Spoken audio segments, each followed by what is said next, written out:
Ready? We're looking at. All right. I don't have a gavel. I'll just yell. Good afternoon, everyone. Welcome to the first quarter 2024 meeting of the Coastal Resilience Technical Advisory Committee. My name is Matt Wells. I'm the Director of the Department of Conservation and Recreation. Secretary / CRO Boyle isn't able to join us today, so I'll be running the meeting.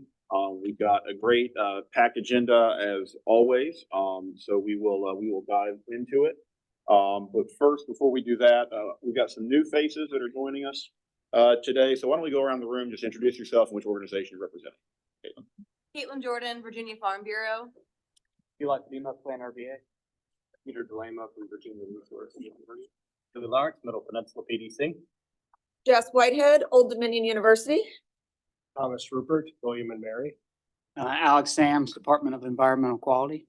Dave Davis with DEQ. Cindy Stout, Virginia Tech. Cameron Bruce, Nansman Indian Nation. Ethan Betterton, Virginia Chamber of Commerce. Brett Vassy, Virginia Manufacturers Association. Mark Lukenbach, Virginia Marine Science. Ben McFarland, Hampton Roads PDC. Chris Berg, Virginia Department of Transportation. Mike Fitch, Virginia Department of Transportation. Michael Perez, Office of Diversity, Opportunity and Inclusion. Gabriella Taco, Office of DOI. Jay Ellington, Crater Planning District Committee. Troy Hartley, Virginia Sea Grant. Karen McLeather, University of Virginia. Robbie Coates, Virginia Department of Emergency Management. Chris Burrows, the Office of Data Governance and Analytics. Carolyn Hughes Picaro and staff to this committee from DCR. And Matt Dallin, also staff to the committee from DCR. Wheeler, who we got on the line? Online is Kurt Smith, Jack Polakowski, Joe Gary, Barry Carson, Tim, Norman Boulay, and Scott Whitehead. Okay, great. Little housekeeping for folks. The boom mics there, you got to be pretty close to talk into. These little stubby things pick you up from a couple feet around. Red means you're hot. Red means go. So just if you want to be quiet, press a little button and mute you. All right. Another bit of housekeeping. If you are interested in providing public comment, there will be time for that at the end of the meeting. We've got a sign-up sheet over there. And then if you're online, Wheeler, how do the online people, they just drop a chat to you? Okay. So with that, we will move to the adoption of the agenda. The slides were circulated in advance to everyone. The agenda's up there. I do have a motion to adopt the agenda. So moved. Second? Second. All right. All in favor, say aye. Aye. Any opposed, like sign. All right, agenda is adopted. Adoption of the meeting minutes. The meeting minutes were posted online. Did we get any comments back on the meeting minutes? Okay. Does anyone currently have any comments on the meeting minutes? Speak now or forever hold your peace. Okay, take a motion to approve the minutes. So move from Mark. Second? Second. Second from Troy. All in favor? Aye. Aye. All opposed?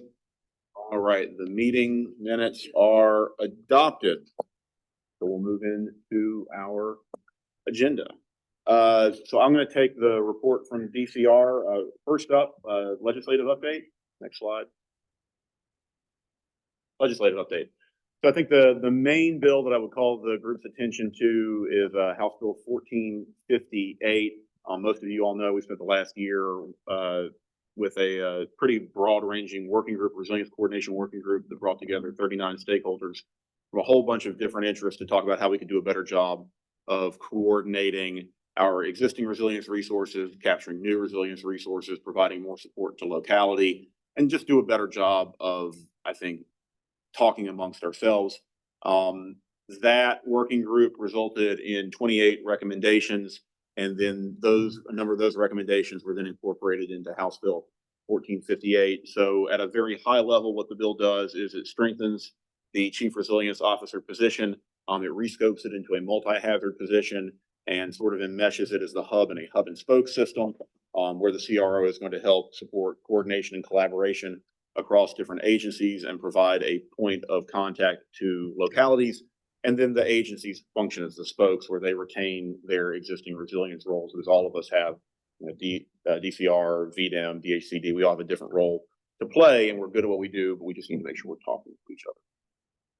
The bill also stands up an interagency resilience management team to help facilitate ongoing conversations. The CRO will head up, so that will be agency folks that are designated to be the resilience lead for their agency, They will meet on a regular basis to share best practices, to talk about ongoing activities, and do hopefully a better job of coordinating all the great stuff that we're doing now.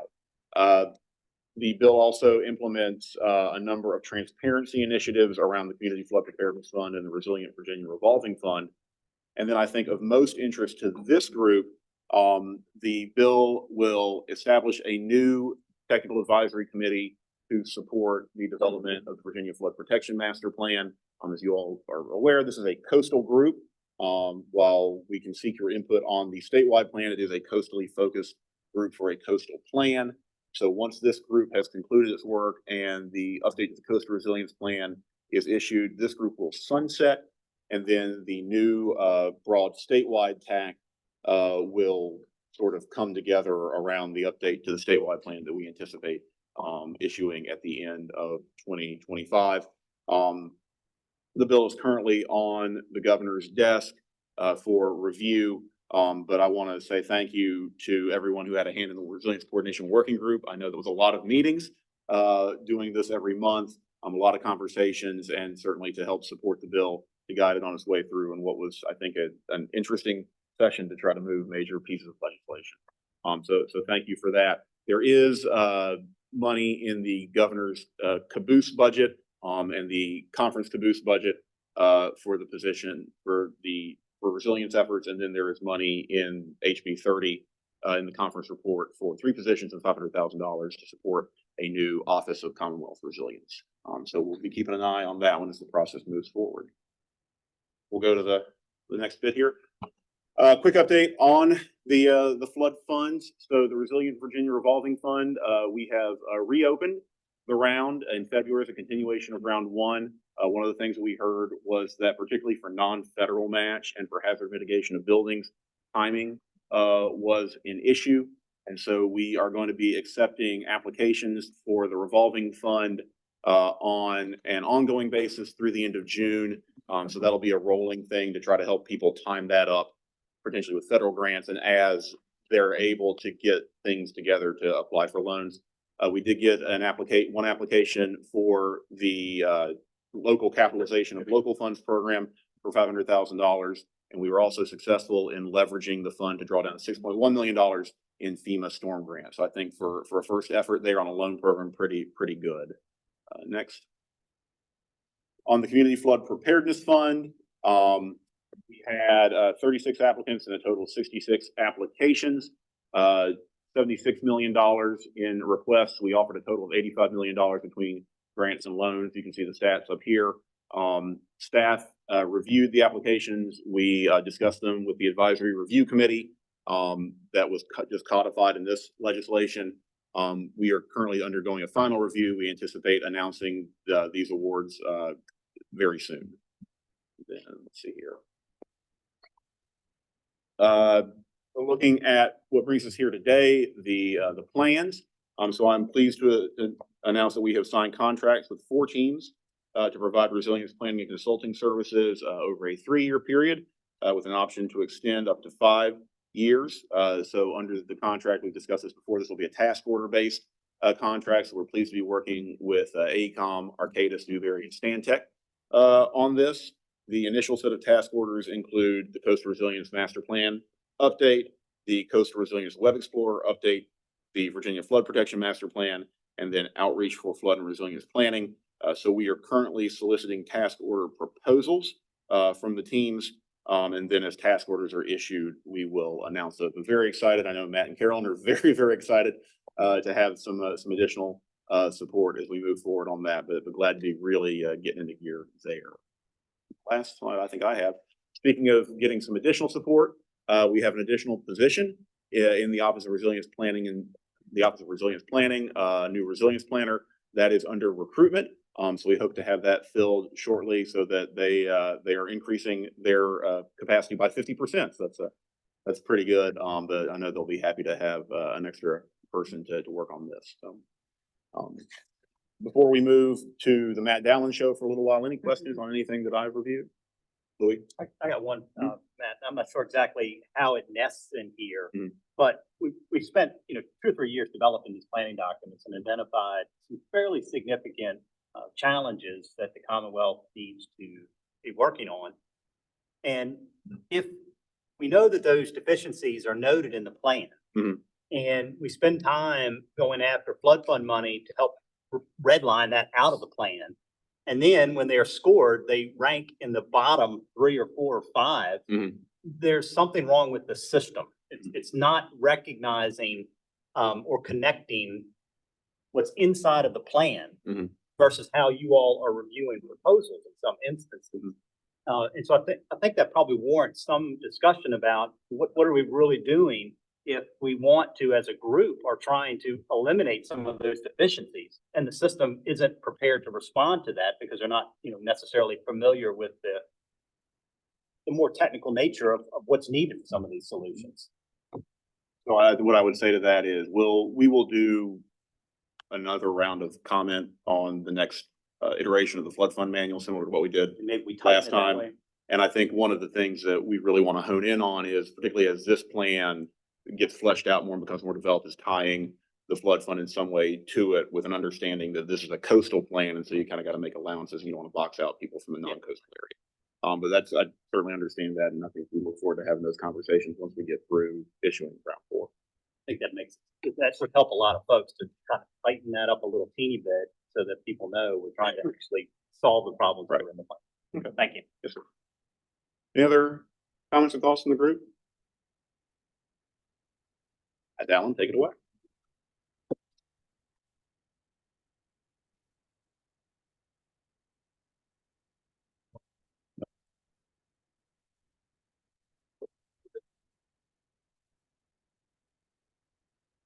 Good afternoon, everybody. Thank you for making the trip to Richmond, especially those that traveled from far away.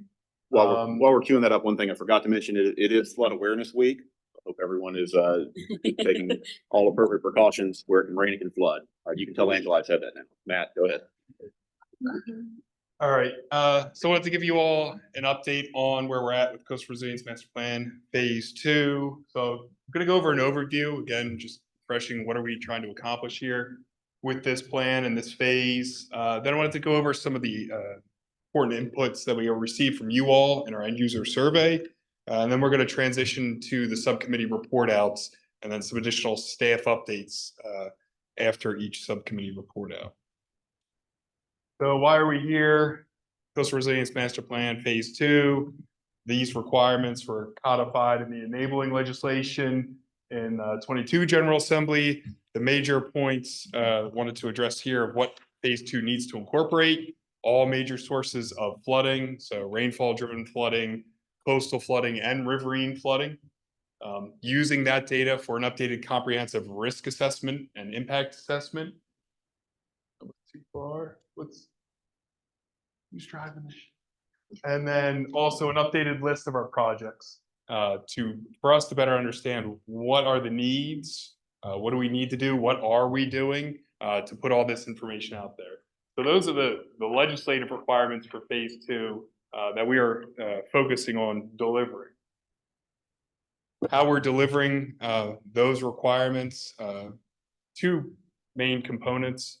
One is the plan document itself. So we are preparing to produce another PDF, some hard copies as well, document memorializing this process, highlighting where those impacts are and the hazards. That'll be supported by an update to our Coastal Resilience Web Explorer so that people can see where those impacts are, go to their areas of interest, and have a more interactive display of all this information. That's really the key part of this update, getting this information into the hands of people that need to implement it. By and large, DCR has limited, especially our office, limited implementation authority. So trying to get this information out there, make more informed decisions to help address the flooding problems that we have. And that's kind of captured in the elements or the components of the plan, which is the flood hazard assessment. Where is it going to flood? Both coastal data we already have from Phase 1. We now are working on the pluvial data. That's on schedule and are looking to get that data next month. So we'll have, for the first time ever, rainfall-driven flooding projections today and into the future in Virginia in the 8 coastal PDCs. And then on the riverine side, taking what's available from FEMA and using that as well. That then drives our impact assessment, looking at impacts to community resources, our critical infrastructure, which includes the built infrastructure, our human infrastructure, and our natural infrastructure, to see where those impacts exist and how they're impacting them, and then working again on those planned resilience actions. What are the needs that we're hearing from localities, PDCs, and other stakeholders that they want to do to address these issues? And then also having some additional financial needs and financial information to help drive those decisions. And lastly, your all's recommendations on what we need to be doing next and moving forward.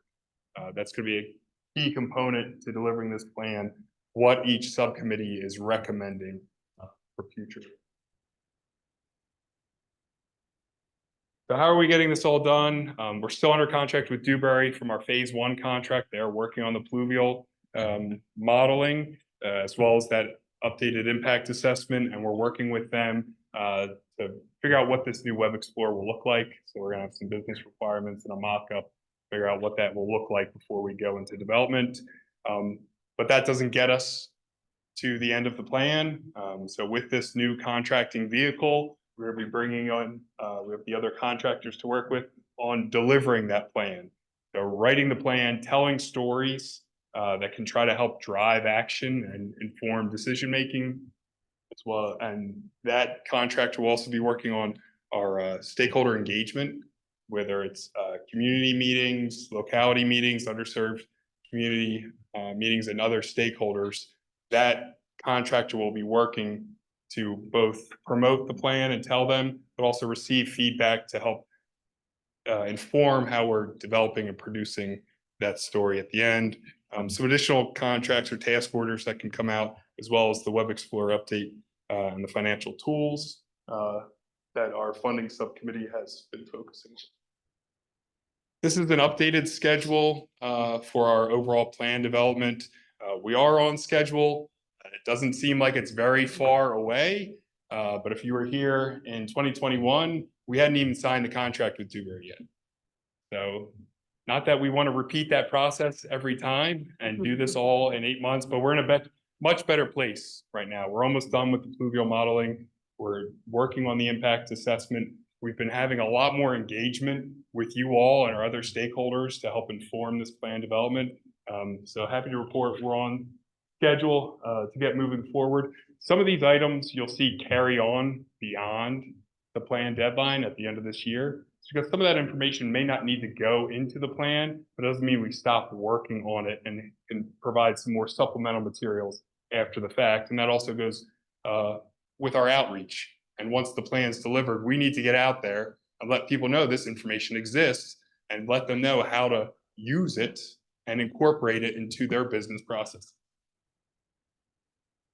Any questions on where we're at, what we're trying to accomplish with phase 2? All right, I'm going to move into the end user survey. I wanted to thank you all who have completed this end user survey. I know it takes time. We're asking a lot of input and information from you all, so we do appreciate the input that you've provided with us. We have every PDC responded, about half the local jurisdictions in the coastal plan responded, and then we also had some tribal feedback and some other stakeholders respond as well. So again, thank you for that. This is the key takeaways from the end user survey. I'm not going to read through each one of them. It's on the slides, but we do have some figures from the end user survey report that I'm going to go through to discuss some of these items. That end user survey report is available as a PDF. I believe we've distributed it to almost everybody. If you haven't received it and you want to receive it, let us know. We can send that and also post it on our website as well. So one of the questions that we were focusing in on, and how can the products be used to try to inform how phase 2 products can be used? What we see here is green is opportunities for use. The dark green shows where people have actually used our data from phase one. The lighter green shows where that opportunity exists. And so that's what we need to focus on, trying to close that gap where people see opportunity to use the data, but might not have known how to, or didn't work with their timing, trying to get that dark green further along so more people are incorporating the data. Some of the ones that are underlined had the most positive responses, using this information to help get funding, right? Grant seeking, using it for their own plan development. This data is available and suitable for your local hazard mitigation plan, your local community flood preparedness resilience plans. You could put it into your comp plans. There's a lot of opportunity to incorporate this data into other planning efforts at the regional and local level. We also see opportunities, and you all have seen opportunities for operational decisions too, right? Whether it's siting or capital improvement plans. Flooding is a risk that's changing. It does affect us. So there is that opportunity to use this data to see what that future coastal flood hazard looks like, and then also in public education and awareness. Without the public support, it's hard to do a lot of this and implement it. So again, happy to see a lot of potential opportunity to get this information out there as part of outreach campaigns, so that we can get more public support for the important work that we need to do. Next, we are looking at more of the funding sources and what types of funding people have been looking to use this for. Not a surprise, the biggest funding desire has been grants, whether it's a state or federal grant. Grants are nice, they're not reimbursable, right? You are putting up some match by and large, but that's a lot of free money that you want to try to take advantage of. And we recognize that and want our plan products to be helpful to try to achieve this. But we also know there are other financial implements and tools that could be used, and that this data could help support exploring some of those. We've been discussing that with our funding subcommittee. We'll talk about that a little bit later. And that was actually one of the highest rated items, is some financial tools, not the grant funding tools, to make more information about that. How do we address flooding with some of these additional financial tools? Here we're trying to identify what are the barriers that you see that is preventing you from using this information and preventing you from getting the funding. The top answers really are summarized with, we need capacity, but just people isn't enough, money isn't enough. Those people have to be trained and informed and guided on how to do it. And we need to provide examples of where others have been successful, both in Virginia and elsewhere, to make it clear that this can work. Other people do it. We just have to make it relatable and understandable of how others within Virginia here can start to implement this. So again, this is helping guide the products we're developing, and then the information and support. By and large, the Web Explorer and the PDF plan document are the most used products that we've put out there. The actual data itself has not been used as much. So people aren't downloading it and then using that data themselves, whether they're not aware of it, they don't have the capacity to do it, or others. We need to work to get that data into people's hands, because the Web Explorer is not the tool for everything. It's helpful when you go there and you might have an individual question, but it doesn't lend itself to direct incorporation into a planning event or other needs. So we need to do better marketing and promoting this data that exists and show people how to use it moving forward and make it more accessible. So again, thank you all for all this feedback that we've received. We are using it to inform how do we deliver the products for phase two so that it is more useful and accessible for all the stakeholders that we're doing this with. Any questions on the end user survey?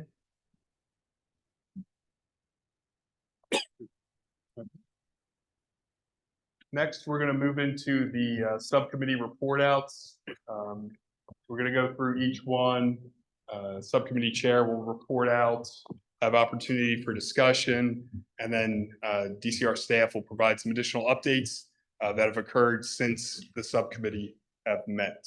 So we're going to kick it off with the Research, Data, and Innovation Subcommittee, and we have Alex from DEQ to kick us off with that. Sure. So good afternoon, everyone.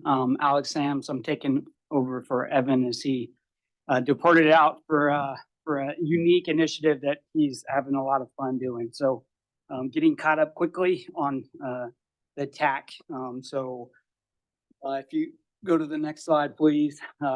Really took an effort to understand what our objectives are. You can see them up there. They haven't changed, so they're new to me, but not new to you guys. So I'll move on to the next slide. So some of the old business that we discussed was the flood hazard plan. And they really took some time to spin me up as I peppered them with questions. So thanks for that, Matt. Your patience answering all the ones that you probably already discussed a little bit. But really looked at NOAA sea level rise statistics and charts and numbers, along with the RCP 4.5 and 8.5 numbers and what that looks like, and talked about kind of the scenario and framework for the old business. Move on to the new business. Really, the subcommittee members had a lot of discussion about how do we combine the different types of water, then how it all looks from tidal, pluvio, riverine, coastal, and what is the best method to put that all together. And if we go to the next slide, please, here's some of it. And we really didn't have a really good answer, to be honest. It's got multiple stakeholders. It's very complex. Some folks use some of this data for certain initiatives, and I saw that that survey also had some input into that. So we'll take that survey data and probably help us shape what the data should look like. But if you moving on to that second bullet, because it is so complex and you have multiple users, stakeholder training or stakeholder engagement in terms of like, hey, here's how to use it. Here's things you can do with it. Here's what it can and can't do. And some of the universities that were in the subcommittee offered their assistance. Moving on to the third bullet down there, we also didn't want to really think that the data was very static or linear in nature. Some of the data, like sea level rise, some days, some months can be heavier than others. So what that really results in is it could be riskier than what we are talking or what we are showing in the model, because on average it hits this much, but any given month could be heavier rainfall, which would be more riskier, and decision makers would need to have like a guide to allow them to understand what data we have. And then moving down to the bottom, we did, and Matt reached out to NOAA on the first one, really looking at the low risk tolerance scenario and getting additional information on the 75th percentile versus the 90th percentile. And he's gonna give an update later on on this one. And then the CR also engaged the Fathom data evaluation team in order to get some refinement from them on what the data should look like. So between the survey, that evaluation team, and what their input is, I think we should be able to, at the next meeting, make some good decisions on what the data should look like. But that's my update, pending your questions. All right, thanks. Are we doing moving into discussion now, or will additions for other members of the subcommittee? All right. Thoughts from the TAC?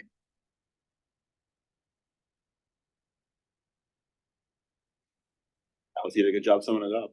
Right. All right, so just a little bit more on some of these items. So this is what we are looking at for our framework for the planning scenarios for phase two. This differs from phase one. Phase one, we had just sea level rise and we went at 20-year intervals, 2020, 40, 60, and 80. And we had one value for sea level rise, was the NOAA intermediate high from 2017. At that point, we calculated impacts. That approach didn't really incorporate uncertainty, nor does it work with some of the other data that we now need to incorporate on the pluvial side and the fluvial side. So we're trying to break it in now to our existing condition. What's the risk today? Where's flooding today? Looking in a near future, and then longer term into the far future option. Within that near future and far future, breaking it out into two different options. A moderate risk tolerance, which is kind of our minimum required, that's people should consider. And then a low risk tolerance, a more conservative value if you have a critical infrastructure or you don't have a lot of adaptive capacity. This shows the higher bounds so you can see where flooding could be up to this level, and you can try to make a more informed decision and see that range of possibilities within a time frame. This is what our existing data looks like on the coastal, pluvial, and fluvial side. So it all doesn't really line up, didn't line up to the 20, 40, 60, 80. So we were trying to figure out where do we draw a line for near term and near future, far future. We had a little bit back and forth. At one point, they were overlapped. Now we just have a cutoff. The feedback we got was there is no perfect solution, but whatever we do, we need to be able to communicate it well to people, why we chose this, how they can use it. And so this is some of the data and how we looked at splitting it up. This is what we're trying to do essentially, is fill in the blanks, right? We have 3 different hazards, 3 different time periods. What data set do we use for those planning scenarios to report the impacts? Because we're going to be wondering, once you report the impacts at a near-term moderate risk tolerance scenario, instead of trying to communicate, this is for this scenario, it's the 2040 CRMP and the median. We will have all that data in the appendix, but as we communicate that information out, we want to try to simplify it, consolidate it into a planning scenario, which is combined of multiple inputs. One of the discussion points that we had on the coastal side is, what do we use at the low risk tolerance and the far future? We discussed the 2080 value, which uses, right now we're using the 2017 NOAA sea level rise projections. Current guidance elsewhere in the draft floodplain management standards is using the 2022 NOAA projections. When you look at that intermediate high versus our 2017 intermediate high, we're about a foot higher. So we're even more conservative. So that's why I kind of thought about dialing it back to the 2080 data from phase 1, which more aligns with the long-term value from the more updated NOAA projection, and also recognize that's at the end of that planning horizon as well. So that's the farthest point out there. So we've pulled it back on the coastal side, the 2080. On the pluvial side, we looked at the difference between the RCP 4.5 and 8.5 median values in the near term and far future. They're not much difference. And the way that we're doing the pluvial modeling on an interval basis, so we've got rainfall at 2 inches, 3 inches, 4 inches, we found that we'd be mapping ourselves to the same interval. So we wouldn't be showing any difference if we did RCP 4.5 or 8.5. But to try to show more of that variability, if we use the median value for our moderate risk tolerance, we have options for either the 75th or the 90th percentile for our low risk option. And that was some of the feedback we received from the subcommittee. Talk to the Fathom data evaluation team, see what they have to say about this as well. So we heard their feedback. They recommended the 90th.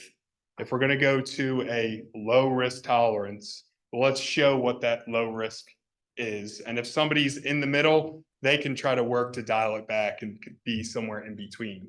But they know for that critical infrastructure, they don't have a lot of risk tolerance.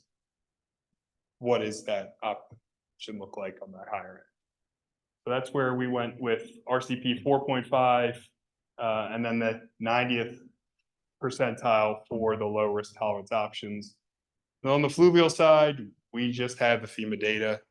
So that's what we're using. That is kind of one of our gaps right now. But we're going to use what's available to work on the fluvial side. So any questions on these planning scenarios?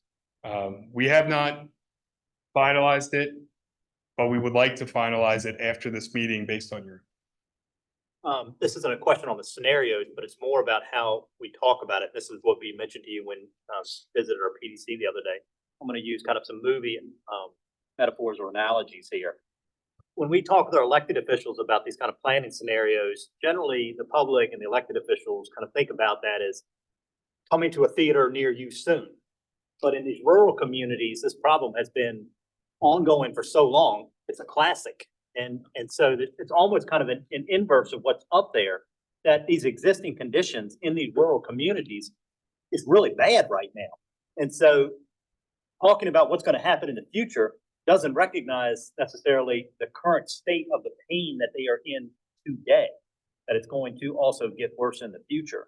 So if it's possible to recognize that in these extremely low-lying areas, almost like a color ramp or a heat map, to say, we understand that these scenarios are important, but in these red zones, you got major problems right now. And that would help, because when we talk with our folks about it, that gets them more confused because they're living with the problem in live time. Like, I don't need to worry about scenarios. I got more water than I know what to do with right now. No, thank you, Louis. And that's great input in how we try to produce that plan document, right? How do we tell that story? Say today is bad, and before people are willing to look to the future, if today's problem is a challenge, and this is also relevant in our underserved community meetings, right? They're dealing with issues today. They're not, sure they're concerned about 50 years from now, but when you have an issue today, that really takes up all of your attention. So trying to focus where it is bad now, highlight that.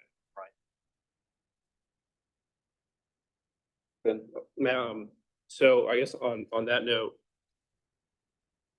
and I don't know if it's too late in the game for this, but I wonder if it would be helpful to have a baseline scenario that we start at 20 or 30 years ago that can help us quantify how bad things have already gotten within the lifetime of people that are, actually living in these communities right now.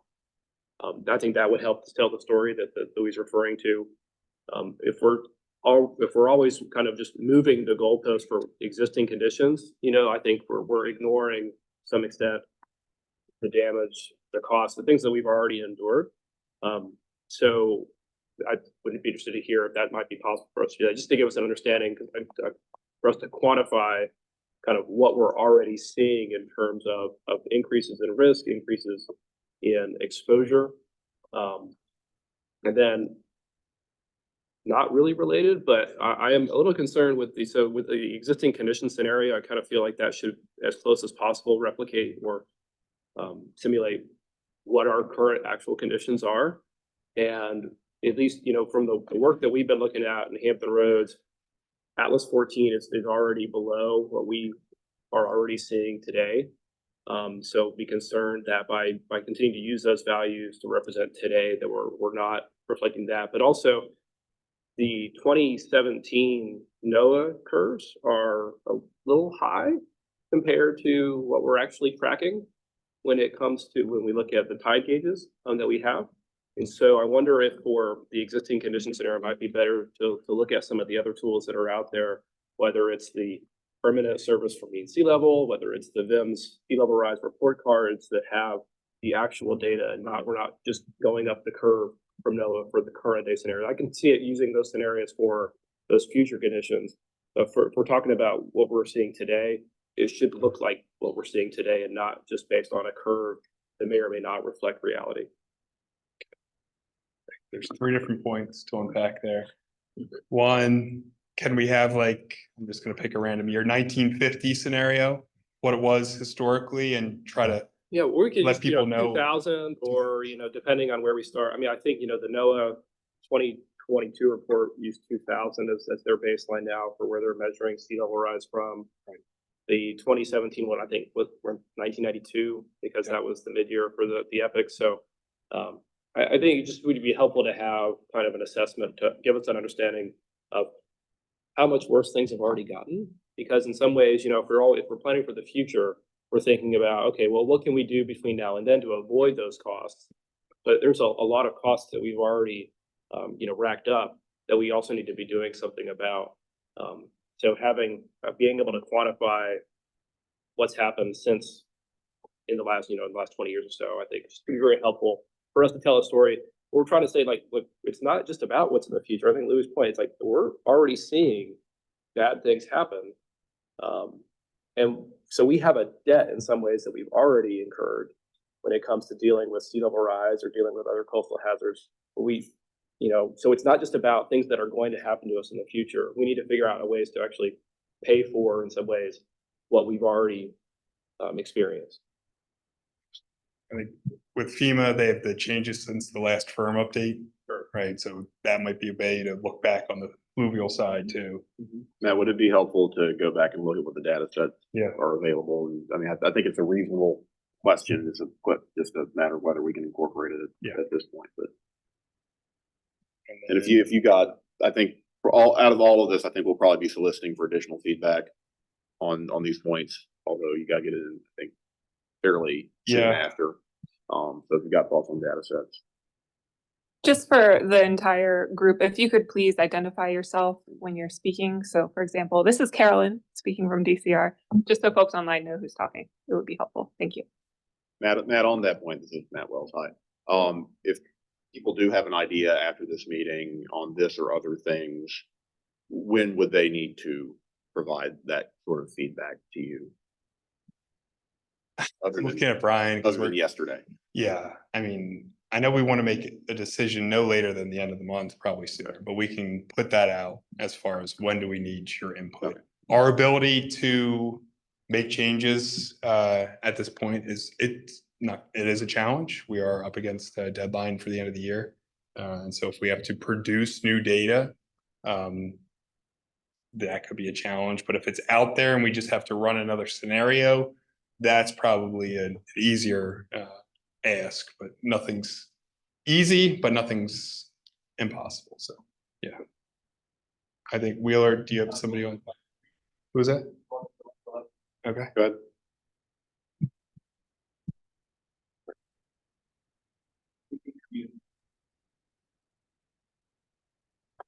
Hey, Matt, this is Norm Goulet.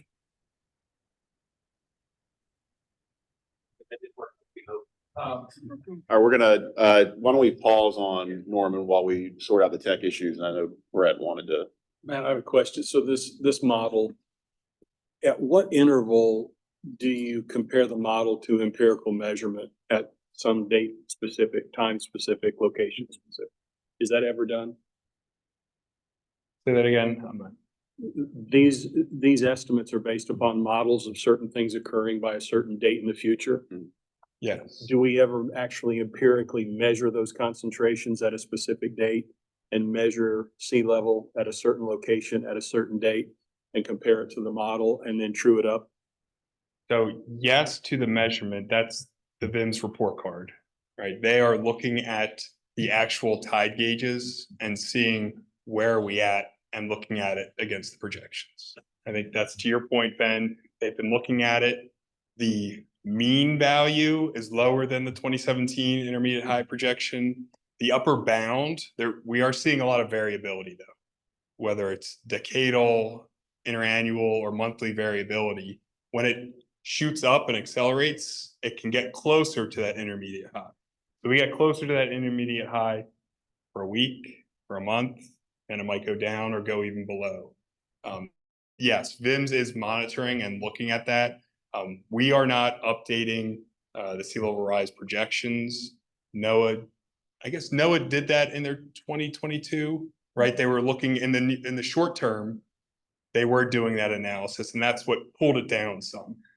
That's how the 2017 projections were more conservative, accelerated quicker. They looked at the data and kind of put them down a little bit longer, pushed it out a little bit longer in time. So that is being done. On the fluvial side, this is a relatively newer place that we just got these projections relatively recently. So I'm not sure what National Weather Service or NOAA is doing to continue to monitor. But that's part of this process is we do this every 5 years. What we decide today, we can and most likely will need to revisit in 5 years. There's going to be new data, better information, but we've got information now that we should be using to at least make those no regrets decisions. So we can still try to hit that long-term mark. Follow from Brett. One more. In this process, is there any time where we measure permeable and non-permeable surfaces in the areas that have the worst flooding and measure that over time? So measuring it over time, there are land use cover change maps that are available for this. And in our pluvial model, we're using the Chesapeake Conservancy high resolution land cover data that does show us at 1 meter resolution what's impervious and what's not. We are looking at running in our floodplain, what is the makeup of the land use cover and what is the makeup of that land use cover in the different kind of jurisdictions, to summarize, to look at it, to I think get to your point, where do we have these sensitivities, who's more vulnerable to these change, where is more of this change occurred? Yes, I'm Mark Lukenbach. A question about the back to the data that you want that's earlier. But first, I want to say that maybe if you don't have find places that you have the data, make a suggestion. And even if you can't incorporate it well enough throughout the region for it to be an active model that others can run later, could be run to places of particular concern and put into the report, sort of telling those stories. That would be a different structure, I think. I went back and looked at the phase 1 report, but the phase 1 report didn't start off telling some stories about where we've been and where we're going. And I'm not trying to argue for differences in the layout, but simply saying is if in this rushed effort to try to find data sources, historic data sources that'll let you do some of the analyses retrospectively looking, even if not every user is going to have that capability based on the report, I think it might still be helpful. Case studies. Yeah. At the stage with some stories. Clearly, if you find good data sources that you can use widely and have it incorporated into something that people can continue to use, that users later can continue to use, that's advantage of it. I wouldn't want us to completely stumble because the historic data sets weren't complete. Yes. That's a great point. I will go online on the control. Mary Carson.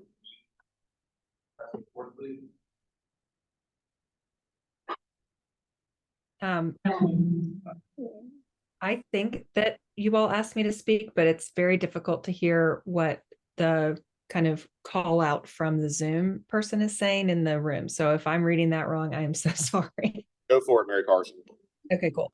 All right. I just wanted to make 2 points. One, there is data on impervious surfaces in the floodplain in the coastal zone. That work was done by VIMS CCRM, and it was done to help local governments receive CRS credits in the open space preservation category. So that work has been completed if it would be useful to this exercise.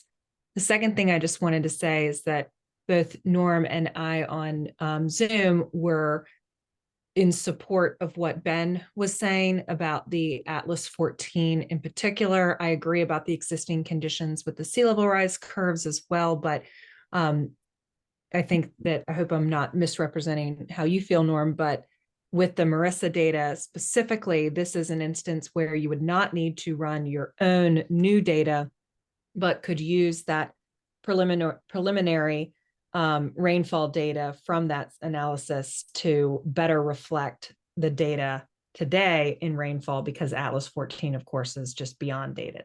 So just wanted to note those two things. Thanks. Thank you, Mary Carson. Norm, did you have anything to follow up on, or did Mary Carson cover you? She covered me. thank you. I'll give you a good, for instance, though. We're looking at some of the modeling work for the Occoquan watershed. And one of the things we're looking at right now is how the seasonality has changed over the last several years. We no longer think of the winter months as, November, December, January. We're looking at how that is now changing. Similarly to the way we're also looking at Chesapeake Bay, where some of the farmers are going from single cropping to double cropping, or double cropping to triple cropping. All of that is happening now. It's not the future, it's existing. Thank you. Troy? Troy Hartley with Virginia Sea Grant. I think my comment's gonna be more about a bullet that might end up in our master plan that's talking about what our recommendations for data as we think the next 5 years, and things we have some deficiencies that are building on Louis' point and then Ben and where Mark went with this too. A little bit of this is ground truthing these scenarios in the impacts that humans are feeling. So some of the human dimensions components of recognizing how have we felt those impacts? We're feeling things now. In what way are we feeling those? What's the economic components, the social components, cultural justice components? What are those components? And then being able to, and maybe some of the case studies, if there's some hotspots we already know, and that could be a guide towards, hey, look at these places first to really flesh out what those human dimensions are. But bringing those human dimensions and social science components into this as we look forward into the next 5 years, I think will make us a lot more effective. Any other comments? Yeah. I'll just jump in on Troy's point. I wasn't sure if we were gonna bring this up at the end of the section of your report or not. The last US National Climate Assessment that was released in November highlights a real challenge nationally, in that there is very little monitoring and evaluation going on. And as Troy says, it leverages exactly into what Louis said, what Brett has said. Are we continually making sure that we're not just focusing on the projects, but are we at the state level collecting the data and making sure that we're stewarding that data in a way that for the next update of the plan and the next update of the plan, we have the right information, and we can also understand which of these projects are working and which of these projects are not, and how we should then try to do more of the ones that are working and refocus effort. So I would think that recommendation that we would probably want to include as part of this research and data that we're thinking about is also, how it came up with the land cover data and how old that data was, what the last update was on that, how rapidly that's changing in some parts of the Commonwealth. Do we need to make sure that there are plans and projects and funding streams in place for that kind of monitoring and data collection? Ben McFarland, HRPDC. So Jess, I think it's a great point. I think one of the things, if we're talking about the narrative, and Mark, thanks for bringing that up as well for this report. I think we can talk about kind of what our data gaps are, what we know, what we think we know, what we know we don't know, or where we don't have the data or the information or the tools that we think would be helpful. And I think when talking about the existing conditions, the scenarios we're using now, kind of being able to point to what they're, it's the best available, but it's not necessarily good enough. And if we know it's not good enough, I think being able to call that out in this phase 2 report helps point the Commonwealth in a direction of where we might need to invest in getting better data, better models. The Atlas 14, I think calling it out that the data for Atlas 14, the current report, ended in 2000. That's almost 25 years ago. That's a problem, right? And so the same thing with these FEMA, with the flood insurance rate maps that we have. Some of them are relatively new. Some of them are very old. And that's a problem. And I think that we need to call attention to where we have not had, we have not invested as a state, but also where we haven't had the good fortune of having federal investment to come in and bring these tools up to where they need to be and to shine a light on that issue, because that's going to be incredibly important. It's already important, but it's going to become more and more important as those data, those tools become even more deprecated and more, out of date than they already are. Okay, Meredith, and then we probably need to move on. This is Meredith Keppel with the George Washington Regional Commission. I just wanted to add, there's a lot of knowledge in this room about these things, and I want to maybe bring this back to the messaging point of from the end user who may not be, as involved in all of this. There is some maybe point to be made about consistency. And my suggestion would be that if we're looking retrospectively at data, that we try and keep it maybe in line with like the Chesapeake Bay Agreement as a starting point.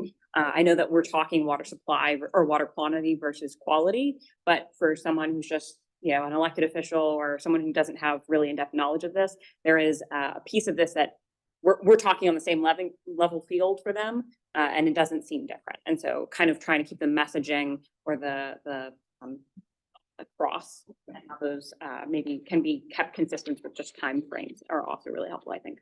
That's great. Well, thanks to the group for a really good discussion there. I think we've got a couple things to take back and then probably send back out to the group to get some thoughts on data sets that might be useful. And I do think a number of people kind of got to the point that this is an iterative document, right? Part of what we're doing here is pointing out things for the future. We're never going to, all models are wrong, but some models are useful. And the goal here is to make one that's more useful than the last iteration. All right. We did that. I think we did that, yes.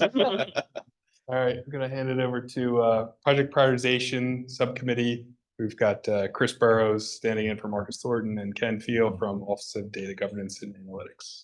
Thank you for having me.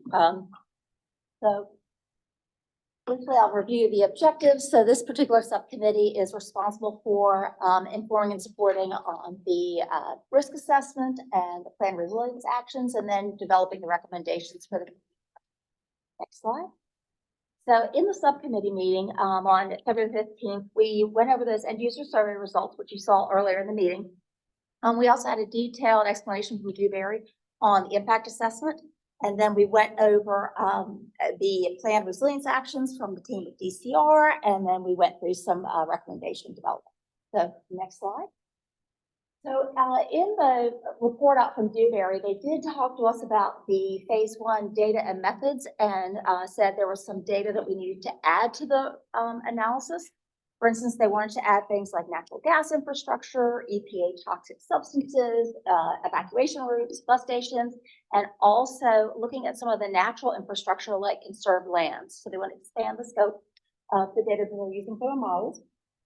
As Matt pointed out about the flood hazard types that are assessed, we're adding the precipitation and riverine information, which he's gone over in detail, and also expanded some of the impact indicators such as social vulnerability indexes. So next slide. Okay. So the team went over the impacts of those different asset types, and then excuse me, and looked at those data sources and what the metrics are. For instance, annual losses, what the risk and impact is. And some of the discussion points we had were in particular septic impacts. So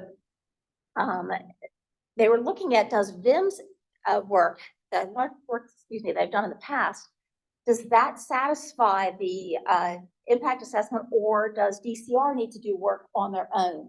So there were some additional notes sent out after the meeting where they looked at that VIM's research. It didn't quite hit all of the points. So I think additional research is needed there, and that's going to be a follow-up action from that meeting. Also, they've looked at VDH and their public water supply information, and thought that perhaps that the America's Water Infrastructure Act may be able to provide additional data and assessment on that. And then also looked at social vulnerability and impacts. So not just where there is a risk of flooding, but what does that mean to those users? Who has the resources, and what will that impact be? And I also talked about how best to represent and communicate those impacts. So they went over a couple different models, and ways of representing that data and got, feedback from the committee members to make sure that the message really resonated, with the people who needed to hear it and also didn't get diluted, by making it too simple. Next slide. So, are you doing this slide? Okay. All right. Okay. So, we'll go ahead. Okay, great. So the subcommittee also discussed, DCR presented updates on the projects and initiatives data collection piece, which is our planned resilience actions for the plan. So what we did was kind of revisited what was accomplished during phase one in terms of how those projects and initiatives were presented, some of the background on that's included in the plan about the purpose, challenges, how those things were incorporated. And then we also discussed next steps for phase two. So our timeline for developing the projects and initiatives data and the planned resilience action section of the plan, leading on our new contractors to support this work. Some of the elements that the subcommittee discussed on this included a real desire to provide some level of guidance around which types of projects would be appropriate in which types of flooding conditions. So I think we all recognize and discuss that it would not be possible, and it's not within the scope of this plan to provide recommendations at the individual project level. But is there something that can be done to say, in general, we see this as a theme and challenges, and this is, potentially an appropriate type of project to address that challenge. We also talked about getting the subcommittee some more information on where there are geographic gaps in resilience actions, meaning, we've identified there's a hazard in this location, but we do not have any information provided by end users or project owners about a project or initiative going on to address that challenge. So that's something we're looking forward to creating for our next subcommittee meeting to help inform recommendations development and plan resilience action plan. The subcommittee asked the question, should we provide some feedback on whether individual actions are appropriate? I'll talk about this a little bit more in the next slides. And then the subcommittee also expressed some concerns about the remaining meeting time for developing those recommendations, which I think is something that came up in a lot of the subcommittee meetings. We do have a very limited number of subcommittee meetings left before this plan is released. And so we need to be careful about how we use those remaining 3 subcommittee meetings to really get to good, strong, actionable recommendations in the plan. I know that's been discussed also with outreach and coordination and other subcommittees. So it's something we're working through, and we'll also talk more about in the slides to come. Meeting, the plan is for DCR to provide the impact assessment methodology, review the new asset data list, follow up on the VIMS septic vulnerability work, and then we will take a look at the recommendations and user surveys between now and the next meeting. Are there any additions from any members of the subcommittee?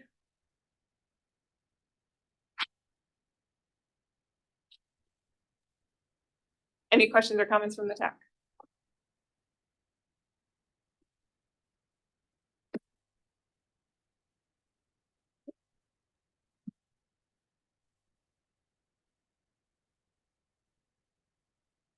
So I'm just going to provide a quick update on what we've been doing since that subcommittee meeting on both the impact assessment side and the projects and initiative side, or the planned resilience action side.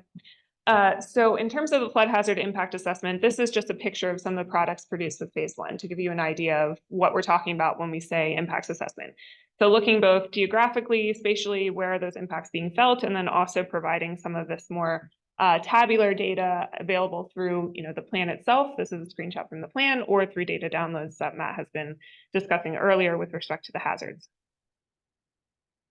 Where we're focused right now is this first starred January through April kind of set of actions there, and they go hand in hand. So this is developing the list of assets. So what assets do we care about that we're trying to understand impacts on and conduct this assessment on? So that involves collecting the data, developing our database. We're not developing asset data, we're using existing asset data sets. So we've been working hard with our team at Dewberry to collect that data, get the most updated, authoritative, comprehensive data sets available. And then the second piece of this is a methodology review. So understanding how we're actually going to go through and calculate impacts using the data that we have. I'm going to talk about both of these in just a second, but the remainder of this process, once we've got those 2 pieces in place, are firstly conducting the impact assessment and summarizing that data, and then really pulling out those stories, reviewing the data, creating that final planning product. So you can see the timeline here on the screen. We've been talking a lot so far in this meeting today about case studies and the human element of this work, and that's all very important. You can see this kind of subtext under the data review and story development, which says that it's also going to incorporate qualitative information. So we're not just going to use our quantitative assessment, we also need to draw from stories where impacts are already being felt in the communities. And I'll talk about some more ways that we'll collect that qualitative input when I get to the outreach and engagement section of this slideshow a little bit later. In terms of the impact assessment itself, so this is that kind of first step with the asset list review. You can see these orange boxes kind of on the right here are all of the different types of asset data that we need to incorporate into our methodology in order to be able to calculate impacts.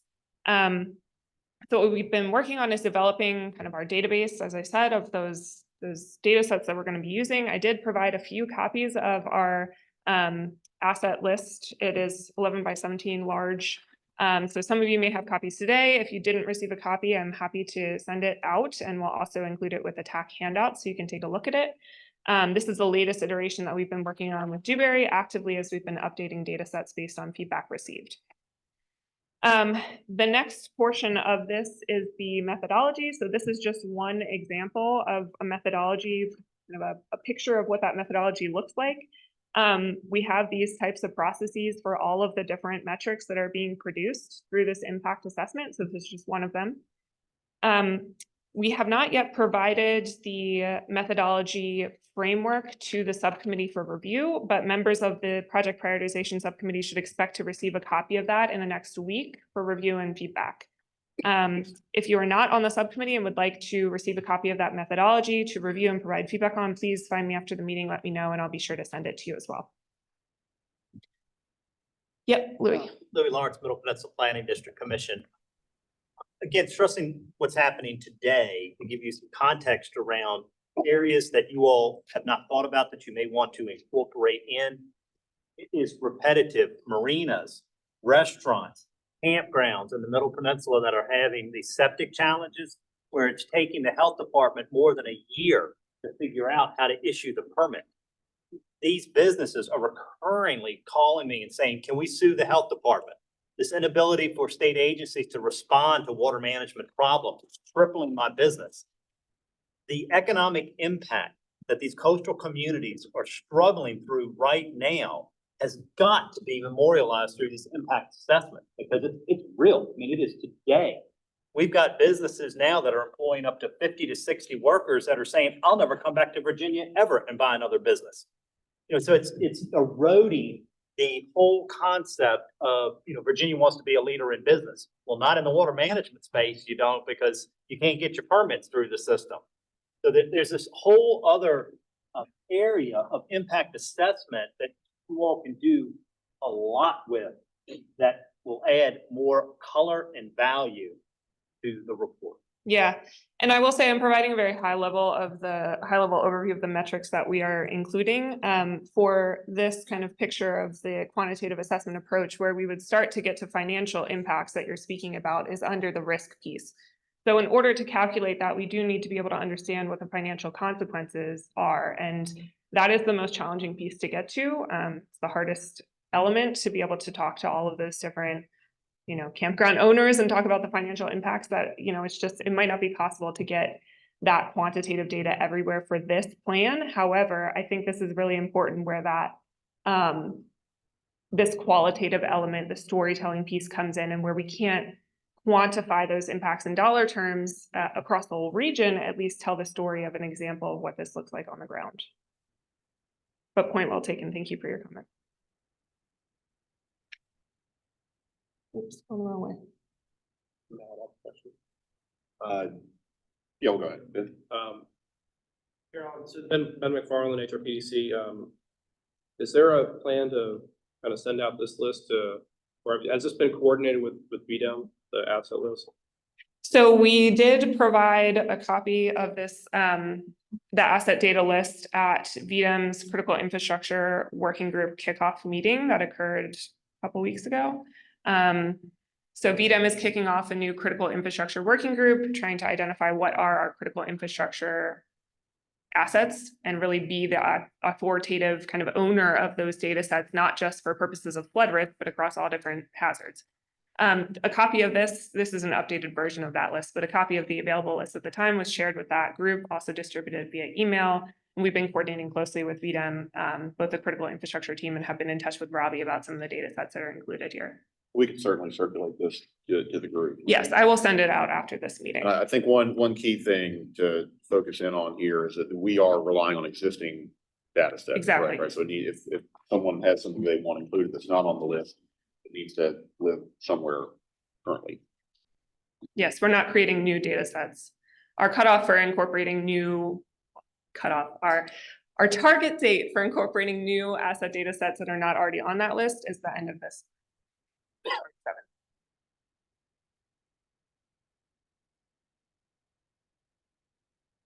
Okay. All right, I'm going to move on and talk about the planned resilience actions analysis quickly.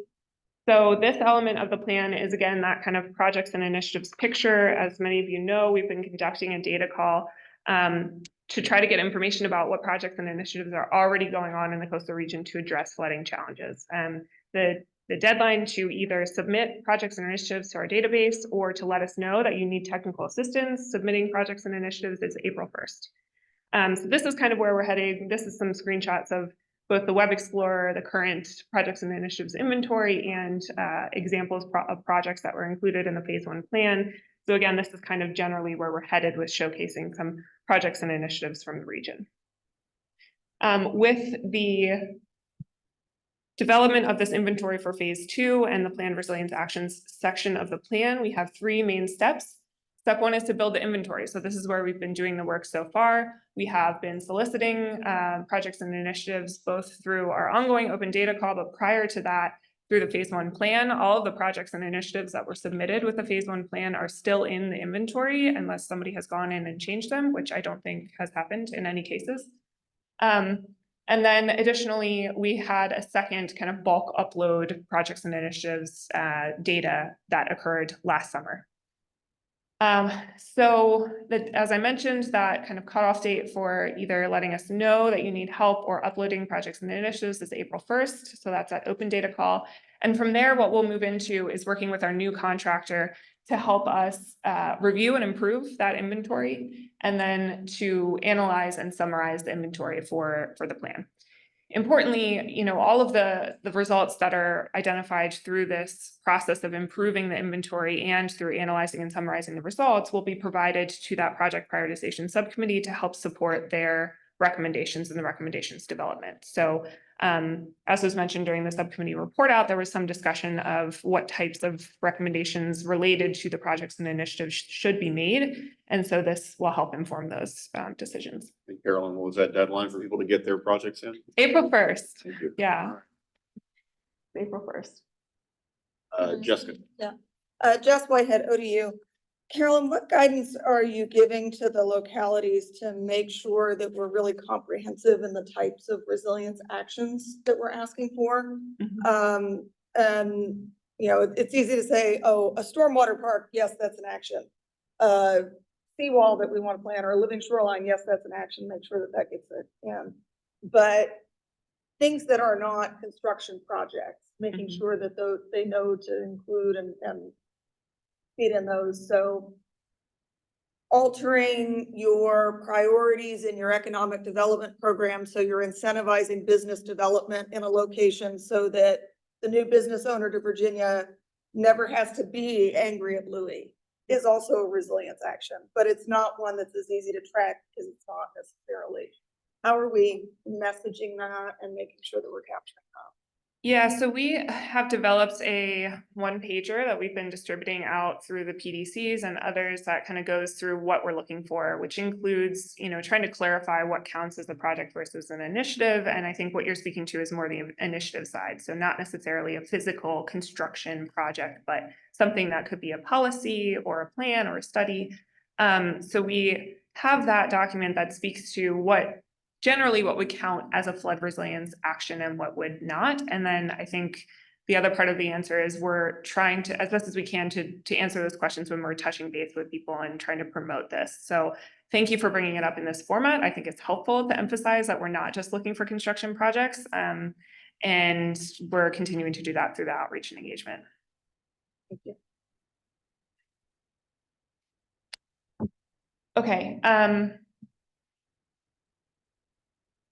Let's see. So in terms of that first step, so here building the inventory, I wanted to give a quick update on where we're at. Some of you have seen this map before. I want to emphasize that this map is only showing projects and initiatives that were submitted and owned by a local government. So if a project was submitted by a planning district commission or another entity, it's not shown up on this map. We do still have that information. We are going to use that information for the plan, but this map itself is just showing projects and initiatives submitted by local governments. This is just meant to illustrate some of those costs in the colored, and so you can see that there's discrepancies across the region where we have big areas of the region that do not have any cost information and other areas where cost information is quite high.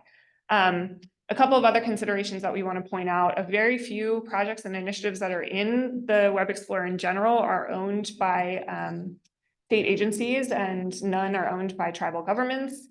And then also we know that a lot of the projects and initiatives that are in here are just missing cost information. So there might be a project and initiative, but it doesn't have the cost information. So you're seeing a white on this map, which is showing that cost information.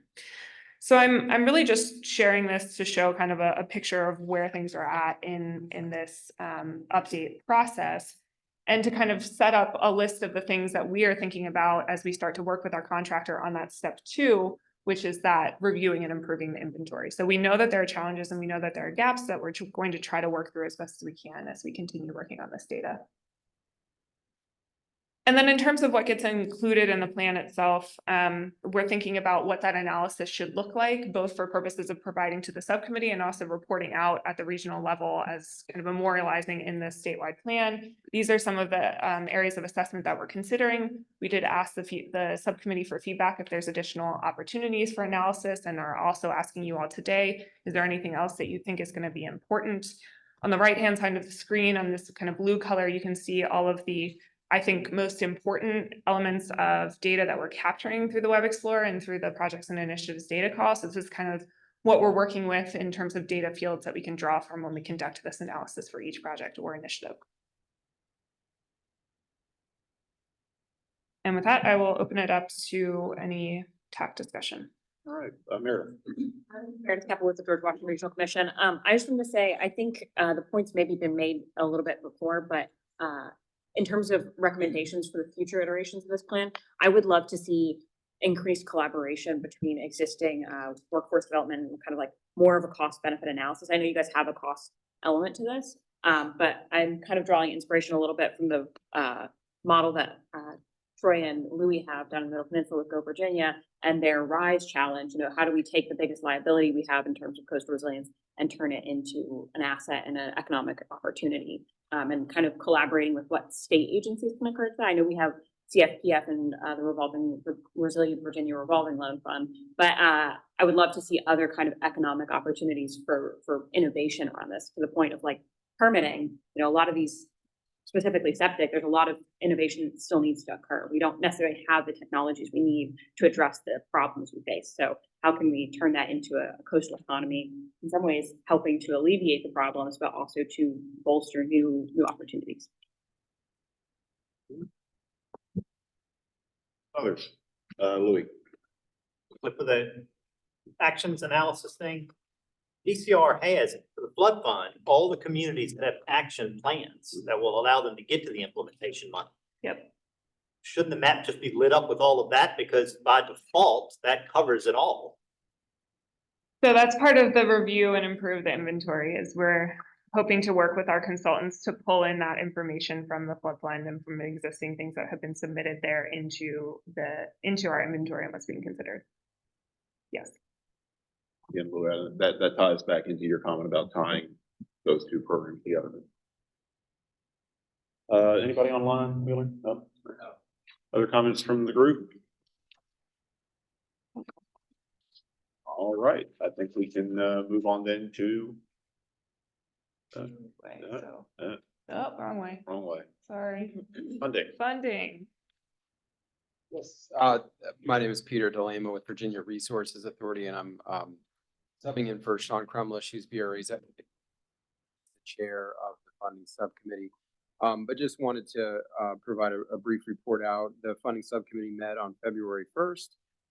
Had a good discussion in the context, if we go to the next slide, the funding subcommittee objectives,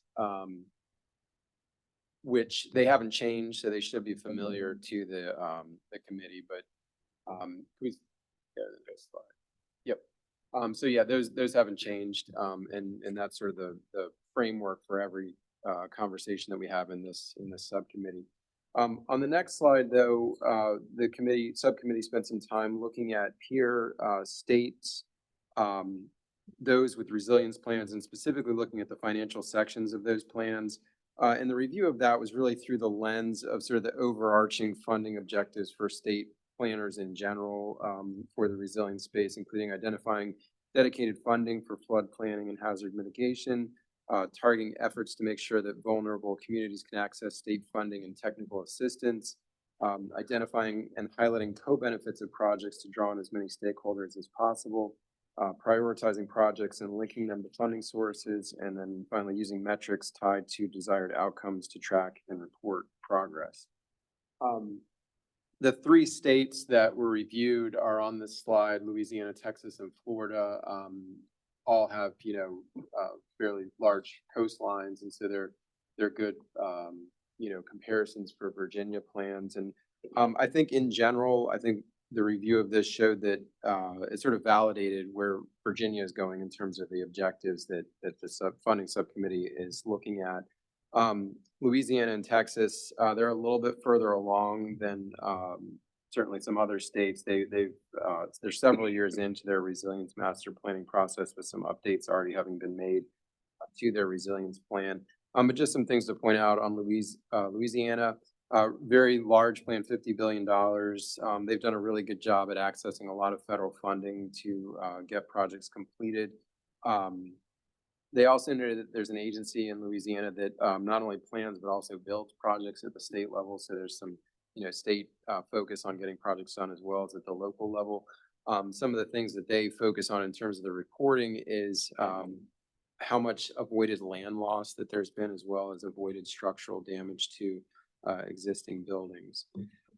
For Texas, they do a pretty good job of identifying projects and costs, which certainly is a focus of the Virginia effort as well. They focus a lot on the economic drivers in different regions and how those can be impacted by, failing to make resilience improvements. They also focused a bit on leveraging funding, for at the federal level, and also identifying specific funding sources that can finance resilience projects, including hotel occupancy taxes and royalties from Gulf drilling operations. So they've done a good job of not just identifying the need, but also, finding some larger funding sources that can help finance those projects. And then finally, Florida was discussed.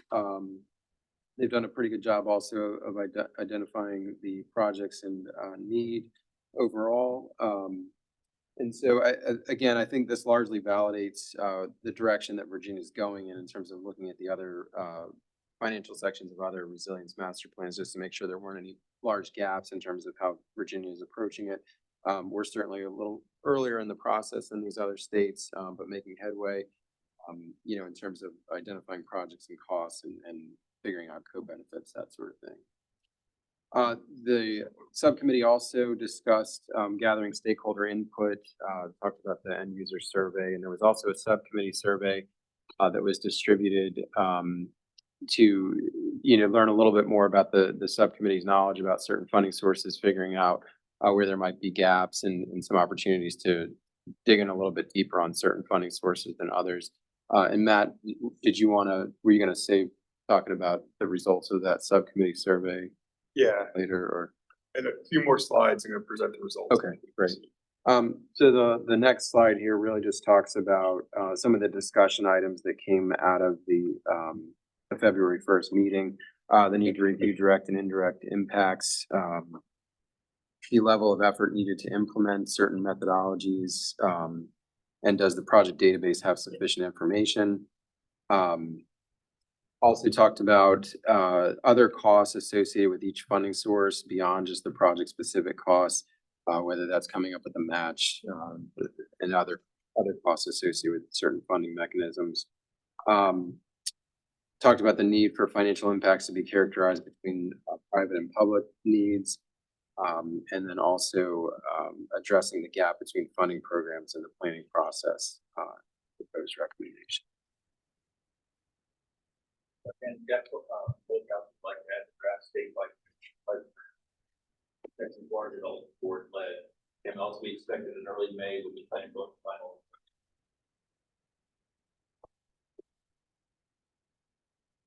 But yeah, that provides a recap of what was discussed in the subcommittee in February.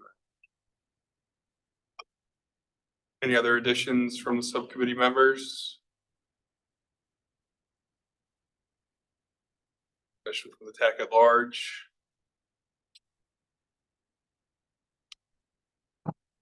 All right, I'm going to provide an update. I'm going to do it seated now. We're having a little bit of feedback from that microphone.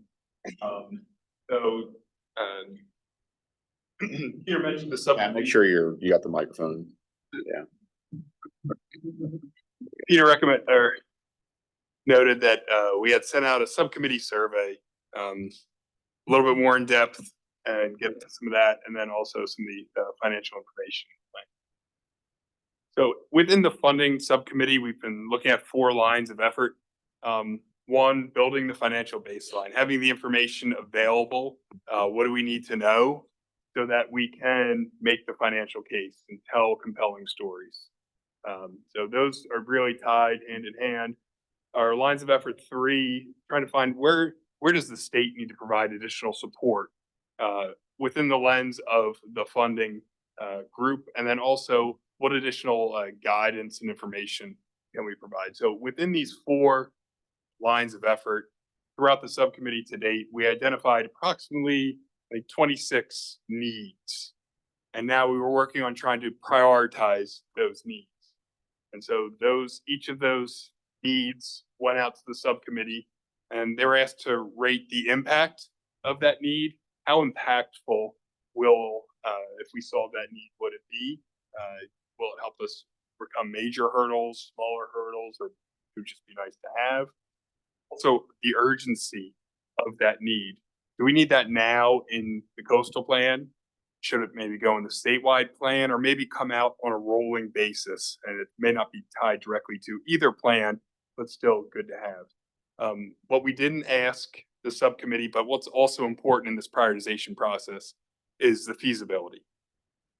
Can we actually do and accomplish this need, right? And that's something that DCR is going to be working with the contractor on can we actually get this accomplished given when we want to get it done.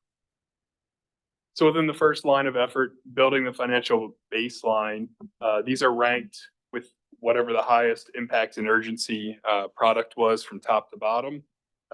Locality funding readiness was the most impactful and urgent need. This gets to the locality's capacity and readiness to implement and go after and win funding opportunities and winning grants. To do this, it's not highlighted. The ones that are highlighted in green are ones that are more feasible and possible to incorporate into phase 2. Locality funding readiness would require individual surveys. What we'd want to know is how many staff do you have at the locality working on this? How many FTEs are available to do this? What is their capabilities? It's a lot of interviewing and probably not feasible across all 57 localities at this time. Doesn't mean we won't do it, but it's just a harder ask right now. But we understand how impactful that is to help inform decisions. The next 3, looking at geographic funding priority areas, that's where are the federal funds and other state funding going? What areas are they emphasizing where these fundings are going, so we can look at those on a map, overlay them also with our hazard and our social vulnerability to try to match up where is the need and then where is the money going to try to help identify opportunities for success. Local financial capacity, more focused on their ability to raise capital or to borrow money. That's some data that's readily available. Also working on establishing the natural infrastructure baseline assessment. What is the value of our ecosystem benefits that the current landscape is providing, and how is that going to change over time? And we're looking at using some of the FEMA ecosystem services, cost benefit analysis projections for some of the acreages of different land cover types to try to get at that and have some understanding, and also looking at some of the work that VIMS is doing in the Middle Peninsula. It didn't rank as high. I think it's still something worth noting what they're doing and acknowledging this work is going on in our backyard to look at these more localized numbers, whereas the FEMA numbers are national numbers, but also tied towards FEMA funding and what they're using. On the making the financial case, these were all kind of items that we've heard a lot about. We need to display and provide the impacts with some more economic ties, right? Getting the dollar signs to these impacts to help inform and drive decisions. So trying to quantify the direct economic impacts from flooding, property tax impacts. There's some work done by Climate Central looking at the percentage of the land value that's impacted by flooding, as well as the building valuations impacted by flooding. So looking at something like that to let localities know how much of their tax base is at risk from flooding. And if your tax base is at risk and you don't have that revenue coming in, then how do you continue to provide services to let the localities know that just because it's impacting private property doesn't mean you don't have any skin in the game, because that private property generates tax revenue that you need all to provide services. Then we're also trying to work more on the indirect impacting, so where not just where flooding is impacting a structure, what's that damage, but if that structure is a business and that business is shut down, how do you try to get to indirect impacts? Or there's an impact on a roadway that prevents people from either some of the different human services, whether it's a hospital or EMS or business, and getting to work if that road's out of service, and tried to quantify all of those indirect topics, as well as looking at some of the co-benefits where we do want to take action, not just looking at it from the flood resilience perspective, but we spoke about water quality, right? And some of the benefits, trying to link it to other benefits and not show more of the net benefits, not just the flood resilience benefits. It's hard to do, but we've heard it will be impactful and something we need to work on. So that punch with the feasibility, but I think we need to start taking steps at that moving forward. And so those first two lines of effort are items that we want to try to incorporate as best as possible into this plan. We've heard you. This will help us with that storytelling, with the information that we provide through this lens to try to drive decision and try to drive action from others. Where we have documented opportunities for state support, financial training and technical support. How do you get at these federal funds and financing? How do you implement them? That is rated the highest. Then we also had some looking at kind of a gaps analysis of the different products, rest resilience, and then working on some of the goals, working on that gaps analysis and goals, more kind of financial planning that can come about, maybe not in the coastal plan, might be something more targeted for our statewide plan, where we're focused more on state policies and programs. Then also looking at just scaling some of the financial programs like Fight the Flood in the Middle Peninsula. Are there other opportunities where these programs are successful in one location can be exported to other locations, or do they need to be scaled up? Where could the state provide support at some larger scale? And then lastly, the guidance on information, again, hearing back from the user survey, this guidance and information is needed to overcome a major obstacle to getting to funding. So providing the training and information. What ranked the highest here? Again, the financing side, financial tool sheets. We know there's some tool sheets that exist for general financial information, but trying to make it Virginia specific. so that localities and other people that we want to implement these can see how it can work within the Dillon rule setup. What would some of the requirements be? Some of the use cases where it's been successful. That's some of the opportunities we see in these financial tools. Providing more guidance on how do we better leverage state and federal funding. We spoke about earlier with the revolving, but timing is a big key, right? And trying to figure out better ways to maximize our dollars. If we're investing $1 but could get 3 more and more from the feds, how do we do that and be more successful at getting that other opportunities?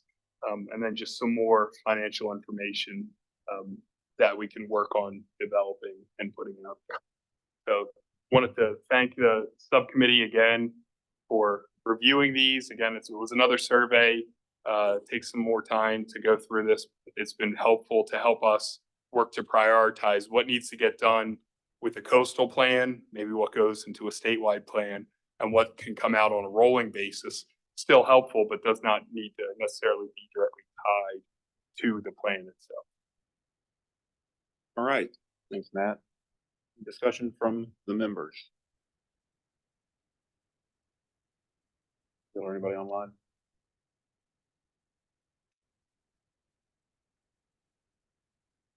All right, go to outreach and coordination. Can everybody hear me? If it's red, you're on. Good. Yep. Hello? It's Michael with DOI. We'll be going over the objectives, meeting topics, strategy implementation, recommendations, and next steps. Starting with the objectives, we have 3 of them. It was to inform and support outreach and engagement for the phase 2 as we're headed onward for phase 1. Number 2, strengthen relationships with stakeholders identified as critical to engaging in phase 2. And these included tribal nations, DoD, critical infrastructure facility owners, and other federal facility owners. Number 3, develop recommendations for future planning, including sustainable outreach, engagement goals, and developing locality capacity and needs assessment approaches. Next slide. Some of the topics that we discussed on February 22nd included reviewing the strategy goals, receiving updates and providing feedback on strategy implementation, schedule of activities and user results, and an update on activities. And we also discussed the need to develop additional recommendations. Next slide. Following some of the subcommittee feedback, we're going to be working on flood impacts participatory mapping, which includes taking data from different tools like flood stories, Catch the King, and Locality 411. We're also working closely with the Corps of Engineers to host local government meetings in the Hampton Roads area. And as part of our mission, we're making sure to continue to engage actively with underserved communities and continue to invite federal partners. Next slide. As far as subcommittee recommendations from DCR, we had a status update to continue to engage identified stakeholders in the plan, continue to identify underserved communities with flood risk, continue to receive engagement from tribes. And then as far as other activities, we had the overview of flood resilience from NGOs, graphical representation of plans that exist in the region. And next slide. As far as next steps going into phase 2, DCR staff will incorporate feedback on outreach and engagement implementation, connect with subcommittee members regarding coordination opportunities, develop materials for recommendation discussion, and we will review the phase 1 recommendations and end user surveys prior to our next meeting. And that's it. Any additions from the subcommittee? Any additions from the TAC as a whole?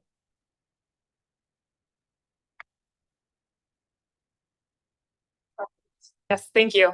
So I will provide a quick update on what we've been doing in terms of outreach and engagement in general and since that subcommittee meeting.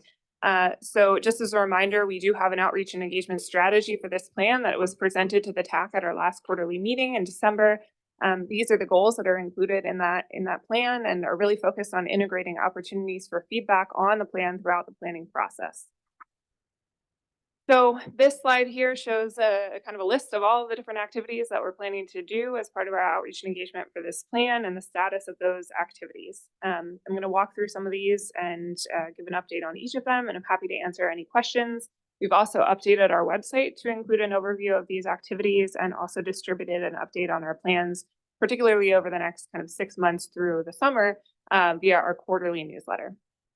So of course, we meet quarterly with you all, both in the full TAC and in subcommittees. So this is one of our key collaborative methods for getting feedback on this plan. So thank you for being here and continuing to provide feedback. We also meet monthly with a group of non-governmental organizations, primarily environmental nonprofits that are already kind of continuing to do outreach and engagement around flood resilience across the region. We provide updates to them on our outreach and engagement processes and get their feedback, and really try to partner with them to help get the word out and the message out around this plan. As I mentioned previously, there's a question about coordination with VDEM. VDEM did kick off their critical infrastructure working group a couple of weeks ago. We did participate in that meeting and have been soliciting feedback from those critical infrastructure owners participating in that work group on some of the asset data to be able to incorporate that into the plan.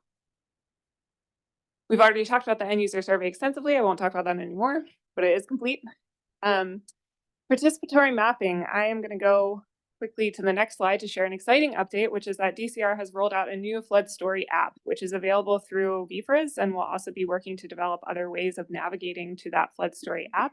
It is in the Survey 123 format, if you're familiar with that. So essentially, it integrates with ArcGIS Online, and you're able to go in and add information about flood impacts at a particular location, include things like photos and describe what those impacts have looked like, frequency of flooding, etc., and provide that information to us to help us collect that qualitative kind of those stories, the human stories that we've been talking about. So this is an important element of developing this plan. We're excited to have it. It will be useful not just for the Coastal Resilience Master Plan, but also for our statewide plan and other flood resilience efforts led by DCR. We know, and that was part of the subcommittee discussion, is that this is not the only tool like this that exists out there. So we're hoping to explore opportunities to coordinate this, the results from this app together with other participatory mapping, crowdsourced data collection tools that already exist. Back to the overall list of activities, I'm down on number 6, which is locality meetings. Since we last met with the full TAC, we have been talking with planning district commissions about setting up meetings with localities who are at relatively higher levels of risk for all forms of flooding, not just coastal flooding, and have had historically lower amounts of participation in the Coastal Resilience Master Planning process. We've got some localities identified through that and have been talking with the relevant PDCs about scheduling meetings likely to occur sometime in May to host those. And those are with local government staff. The idea is to target staff members who would be responsible for things like including projects and initiatives in our data call, helping to use the data and the products that we're producing in their own local resilience planning. So again, targeting some of our primary end users, which are local government staff. Resilience user portal and data call. I've already spoken about this. The deadline is April 1st to let us know, April 1st, to let us know if you have any projects and initiatives or need assistance. So we're doing a user call. I spoke a little bit about that in response to Jess's question, but how we're getting the word out. We've also been working hard to engage with our tribal governments in Virginia. So we have had a couple of meetings now. We presented to the EPA's monthly regional meeting with tribal federally recognized tribes to present some information on the plan, and then have been able to partner with VIMS to have kind of a follow-up meeting with a couple of those tribal nations. And we're continuing dialogue with those points of contact to incorporate their feedback into the planning process. For underserved community meetings, we're very excited to be bringing on board our new contractors to really help us with this task. One of our first challenges here is to identify communities that are both underserved based on our definition, which is taken from the Community Flood Preparedness Fund and also from federal standards and executive order about what an underserved community is defined as. as well as at flood risk. So what are the combination of those two things? Where do they exist both spatially? And then also, some communities are not defined strictly geographically. So what are those other areas that we should be focusing on? So one of the first tasks of our new consultants coming on board under our outreach contract is to help us to define and identify parameters for how we will be defining underserved communities at flood risk for these planning processes. From there, we're working with them to prioritize those communities, to meet with them this summer. So the end date here is August 24th. We're hoping to start those meetings as soon as June to be able to, again, share information with them on the planning process and some of DCR's other work relative to flood resilience that may be beneficial to them to understand. Virtual public meetings will be held a little bit later in the process. So we'll have one at the midpoint of the process in August and then another at the end. So once we've completed the plan, those will be webinars and publicized heavily out to the general public. We plan to host 2 additional meetings, private sector meeting and a federal facility owners meeting, to get to those stakeholders to share information about the plan and the products that we're producing. And then are anticipating that we will have some additional touch points, particularly with planning district commissions, as we start to develop the stories and the case studies that are appearing in this plan. So a couple of examples of that from Ben and from Louis have already been mentioned, and from Meredith as well during this conversation, about really kind of key things that are important to their regions and how we can kind of tell this story that's not just limited to the very quantitative impact assessment. So we're looking forward to having interviews and potentially interviews with other stakeholders as well, once we have something for them to react to and give us feedback on and try to help us refine. And then finally, we have public comment. We will have a public comment period once the plan is released, as is DCR standard for public documents. So this is the overarching list. We've already talked about the Flood Story app. The other thing I wanted to share is this one pager I was mentioning before about the Resilience User Portal and Data Call. This is a copy. It is also available on our website as a PDF, trying to get the word out again about what we're trying to accomplish with this inventory. What are the benefits of participating? So things like showcasing your priorities and accomplishments, helping us to create an accurate record of our funding needs across the entire region, accessing recommendations through the Web Explorer about, how to match up your projects with loan and grant opportunities, and then taking part in regional collaboration and knowledge sharing. So I'm happy to provide this if you're interested in sharing this out with your localities and you haven't already done so, or if you're interested in distributing it to others. We would love to have your help promoting this April 1st deadline. So just contact me and I will be sure to share it with you directly and give you more information and send you the link online. All right. Carolyn? Yeah. Discussion from the TAC.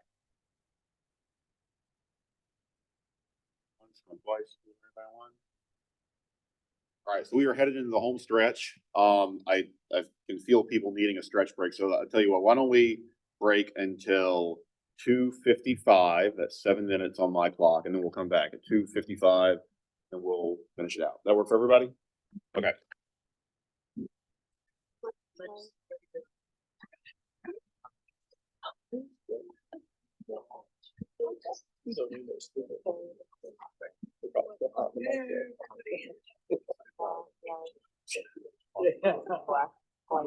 Finally, belatedly caught around with around when they announced suddenly like, well, you could have forgotten it, and we're like, what? Yeah. Yeah, so we got up the grabbing the basket. Yeah.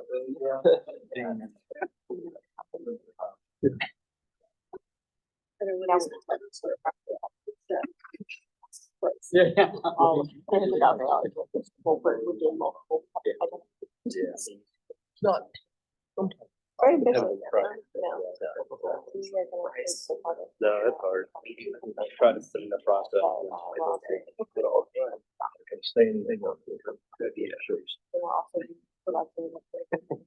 Yes. So we're probably gonna give them some money for their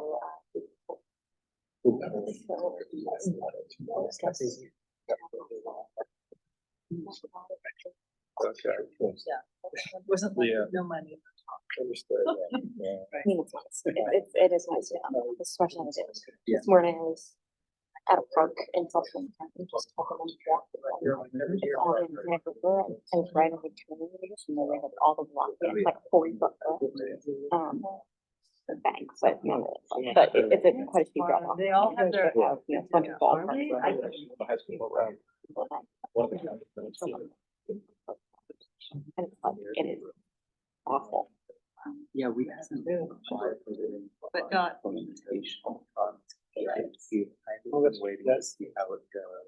I will probably wait until I can feel right, and then get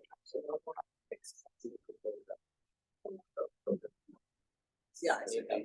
Neutral, I'd rather have this. No, I don't think it's, yeah, I don't think it's. No, we'll have a good. I don't think it's anything other than. It's It's not, we don't think about it, you know, we just really. Yeah. No, it's. I work for a lot.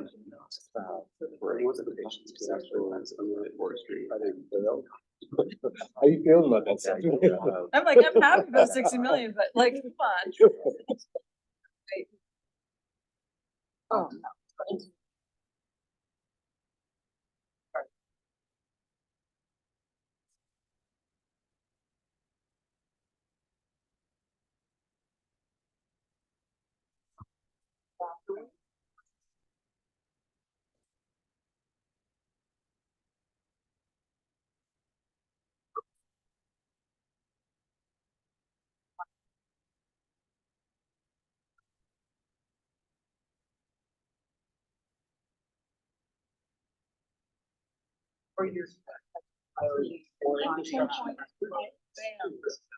yeah. So we're-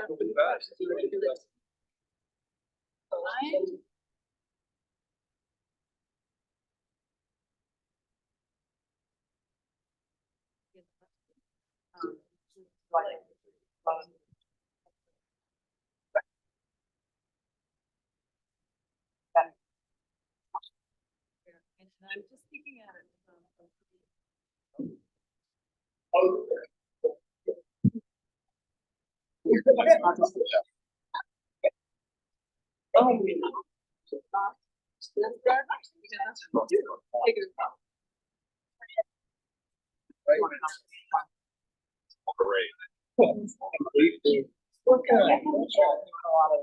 Yeah, trying to figure out.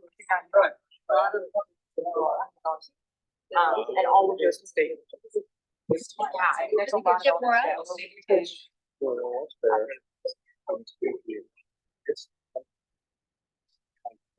All right, folks, this is your 2-minute warning.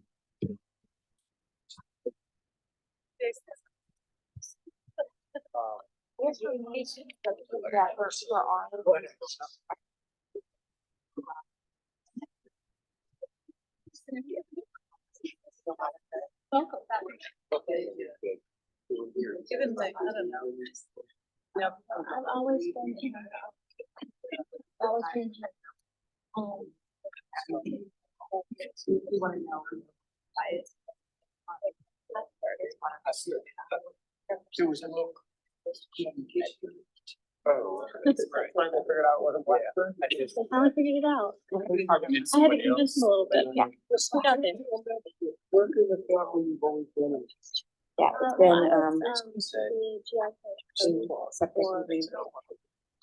What is that? it's been a lot of work, but we're gonna bring someone in for time. Okay. Yeah, it was.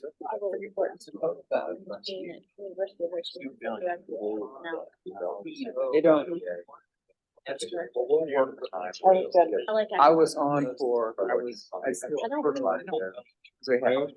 already said. It's really frustrating because it's different challenges. One day I'll. Yes, maybe you should. Or you already. Yeah, exactly. Some of those on the EV side, it's like. I mean, even though. Are we ready? Years. All right, folks, we're gonna come back to order here. Just a reminder for folks in the public, there's a public comment sheet public comment sign-up sheet over on the table there. If you're online and you want to comment, either raise your hand or just drop something in the chat and we'll pick you up at the end of the meeting. And so with that, we're going to move into old business and an update on Virginia Flood Preparedness Master Plan flood hazard data. All right. And that's not me, so I hope it's Thank you. So before we talk about the data itself, wanted to go back and reorient ourselves with what is the statewide plan? How is it different than the coastal plan? So Virginia Flood Protection Master Plan, established in code, haven't done it 20 years. So it's long overdue for an update. What we're working on here is trying to develop a plan that is for state agencies and how the policies and programs that exist within the state to address flooding, and coming up with a strategic plan of what do we need to be doing? Do we have gaps? How do we fill that? So one of the elements of that is looking at a flood impact summary, which means we should know where flooding is across the landscape of all Virginia. Then we can do a gaps analysis of our plans, policies, and programs, then work on trying to close those gaps with some of the policy and program strategy, and then having some additional flood resilience resources. This is due at the end of next year, and then this is also on a 5-year cycle. So here, there's a lot on the slide, but just tries to show the different kind of scales in which we're planning, from the state plan to the Coastal Resilience Master Plan, or potentially other regional master plans, and then to the local flood resilience plans. So in our statewide plan, statewide scale, again, focus on state agencies, programs, and policies. In our regional Coastal Resilience Master Plan, that's where we get more towards our place-specific planning, i.e. project in this location, or we have a problem here that we need to address, and trying to see if there's larger regional needs and priorities that we can work towards. And then the local plans are very much local within that jurisdiction. They have more information about what's going on and trying to address those smaller scale projects. But this is all part of an integrated planning process. With the statewide plan, we can put out statewide vision and strategy of what we want to be doing, so that we can be working forward, moving together in a common direction that can inform our regional planning, but also know that each regions have different priorities and interests, which then also helps inform the local plans. But then by the time we go and do another statewide plan, all that other information is feeding back up, right? We're also hearing back from the regions and the localities to help inform statewide strategy. So it's part of an integrated planning approach. What we have here are some data gaps, especially on the flood hazard side, that we've discussed.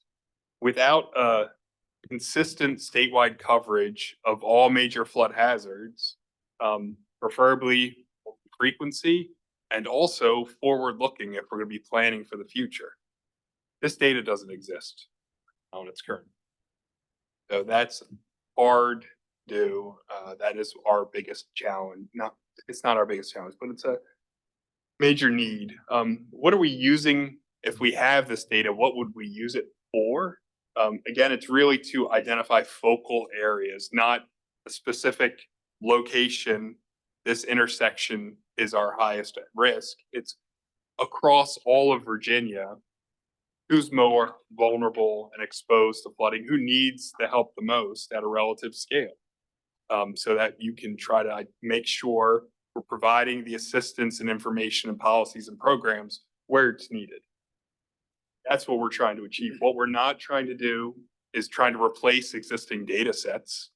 It doesn't mean if we look somewhere else that we don't still look at the Coastal Resilience Master Plan data set.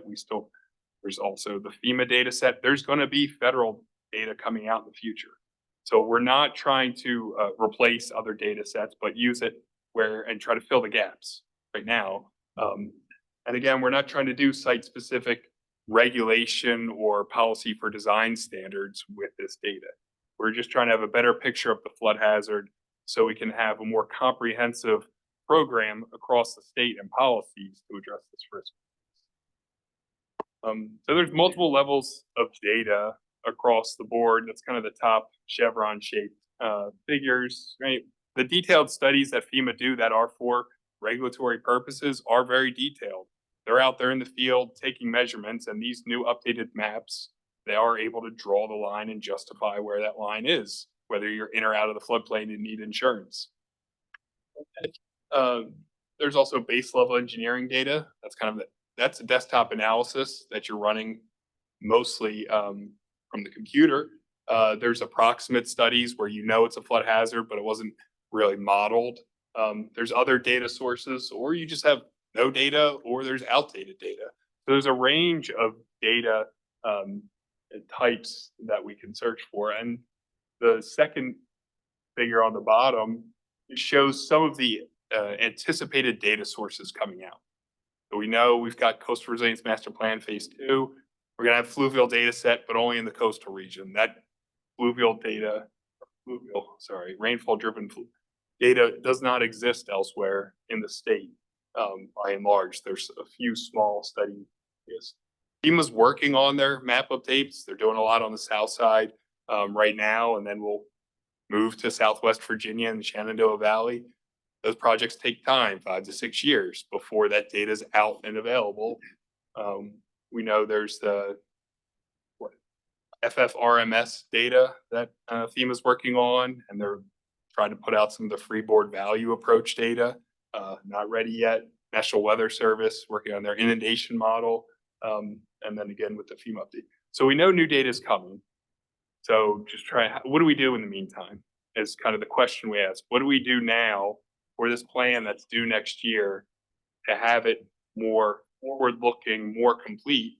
So we're not just duplicating more of what we do with the state hazard mitigation plan or some of our other plans using some of the existing data sets. What can we do better and different to move us forward? So that's what we're trying to consider. We've talked about this with our subcommittees and with the TAC at large before. Some of this feedback that we've received, right? There should be a plan, and we spoke to this earlier. There should be a data development plan long-term of what do we need, who's going to do it, when's it going to happen. That needs to occur. That would be a great recommendation to put into probably the Research Data Innovation Subcommittee. It's just not feasible with the schedule and budget that we have now to get it done for the statewide plan. Again, also with land cover, land use, keeping that programmatic, recurring, updated is a need.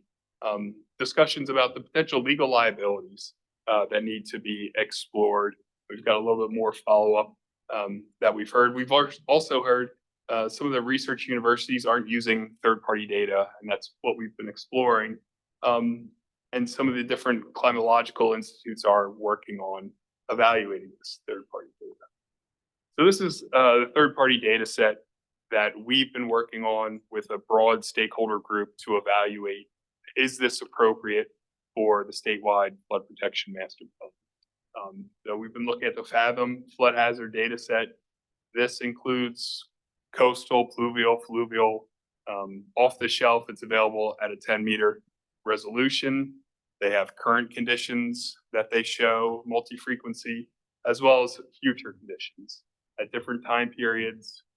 They have data available in the SSP climate projections as well as RCP. The SSP is kind of what's their off-the-shelf, no additional cost if you were to look at that. So knowing we have this statewide flood protection master plan, we've started this evaluation process in January to look at some data in 2 sites. One was in Dahlgren, which is in our coastal region where we have Coastal Resilience Master Plan data. The other site was in Farmville. Our evaluation team included some of the members of this committee. We had other state agencies involved whose staff aren't part of this committee, some different research universities and other external stakeholders to provide us input on, is this data suitable for our planning purposes? And I think that's one of the key points. There's a lot of different use cases out there, but we're trying to focus, is it a suitable source of data for statewide flood protection? So we did have some follow-up discussions. We did speak with NOAA. One of their biggest concerns is the forward-looking projections that's included in the Fathom data. They are downscaling these climate models to then influence how flooding can occur on the landscape in the future across multiple scenarios. Their concerns are how valid is it? And I think it's a valid point. Nobody's done it yet. That data doesn't exist. These third-party vendors have gone out and they've done it themselves. The federal agencies are still working on that. And again, looking at some of the data that might be coming out in the future could help to close that. But that is a concern that they raised, and those forward-looking projections, they don't feel comfortable with them and using them. And also ties to what is the use case. From the evaluation team, the comments we received is that by and large, the data, they felt the data is suitable for the statewide plan, but there were some conditions about it, not suitable for regulation purposes. So not wanting to tie a regulation to this third-party data source. Also, it's not a long-term solution. That this data isn't set up for it. We should not essentially pitch ourselves to this and say we're going to just keep using this forward. And that the recommendation for now, yes, long-term, other options, and that gets into kind of the long-term data development plan. What else do we need? Who else? Where's the data coming from the feds? But for this window where we're working in, suitable. And lastly, access to the data is necessary. If the state is developing a plan with data and is putting out strategies to inform policy and program decisions, that data should be accessible. And so that's kind of the overall comments that we received from the evaluation. On the data accessibility, there's a range of different users between DCR, who's responsible for developing this plan, stakeholders to other state agencies and universities, localities and PDCs, and then the general public. There's also a lot of different access, right? There's the raw data, which would be at the bottom. So data is available for download. Texas did this with the Fathom data. You can go online right now, download the Fathom data and use it as you see fit. Right now, they just have current conditions. They're not using future conditions. On the other side of that scale is just producing figures and images. Well, those figures and images will be in the report. They'll be available for people to see. Then there's a whole kind of range of products, whether it's a derivative product, so it was derived from that Fathom data, is made available, or it's the data itself, maybe just as a view. So you can view it on a Web Explorer, but do you need to have access to actually do your own analysis with it? That's kind of the yellow area that we're trying to figure out and seek your input too on who needs access. If we were to use this data set, that's the first question. Then what level of access is needed? And some of the concerns that have been discussed is it meets our use case, but it's not intended for, let's say, a place-specific planning exercise. But if we put that data out there and it's available for download, how do you prevent people from misusing it? So that's kind of what we're trying to weigh. People access so that they're comfortable, that they understand how these decisions were being made, and we just didn't do it. We're not using black box data to then make a black box decision, and that's what we're doing for the 5 years, versus putting it all the way out there, people misapplying it, misusing it. We don't want to see a resilience plan get submitted that was referring to this data set necessarily. So this is kind of trying to figure out what meets our needs, as well as all of our stakeholders' needs, because this is a collaborative planning process. This isn't just DCR is going to use this and then we're going to move forward.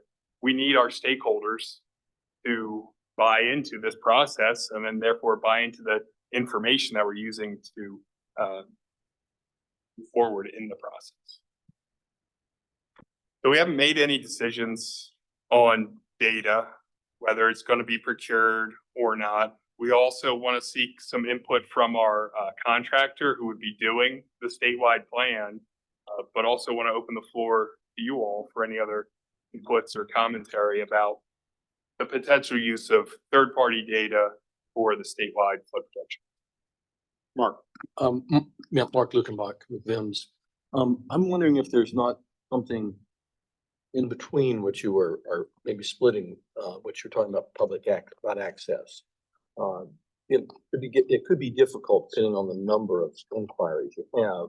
But for instance, share most of our data, but if you want to see the summary data on our long fisheries surveys, you can go to the website, see the summary data.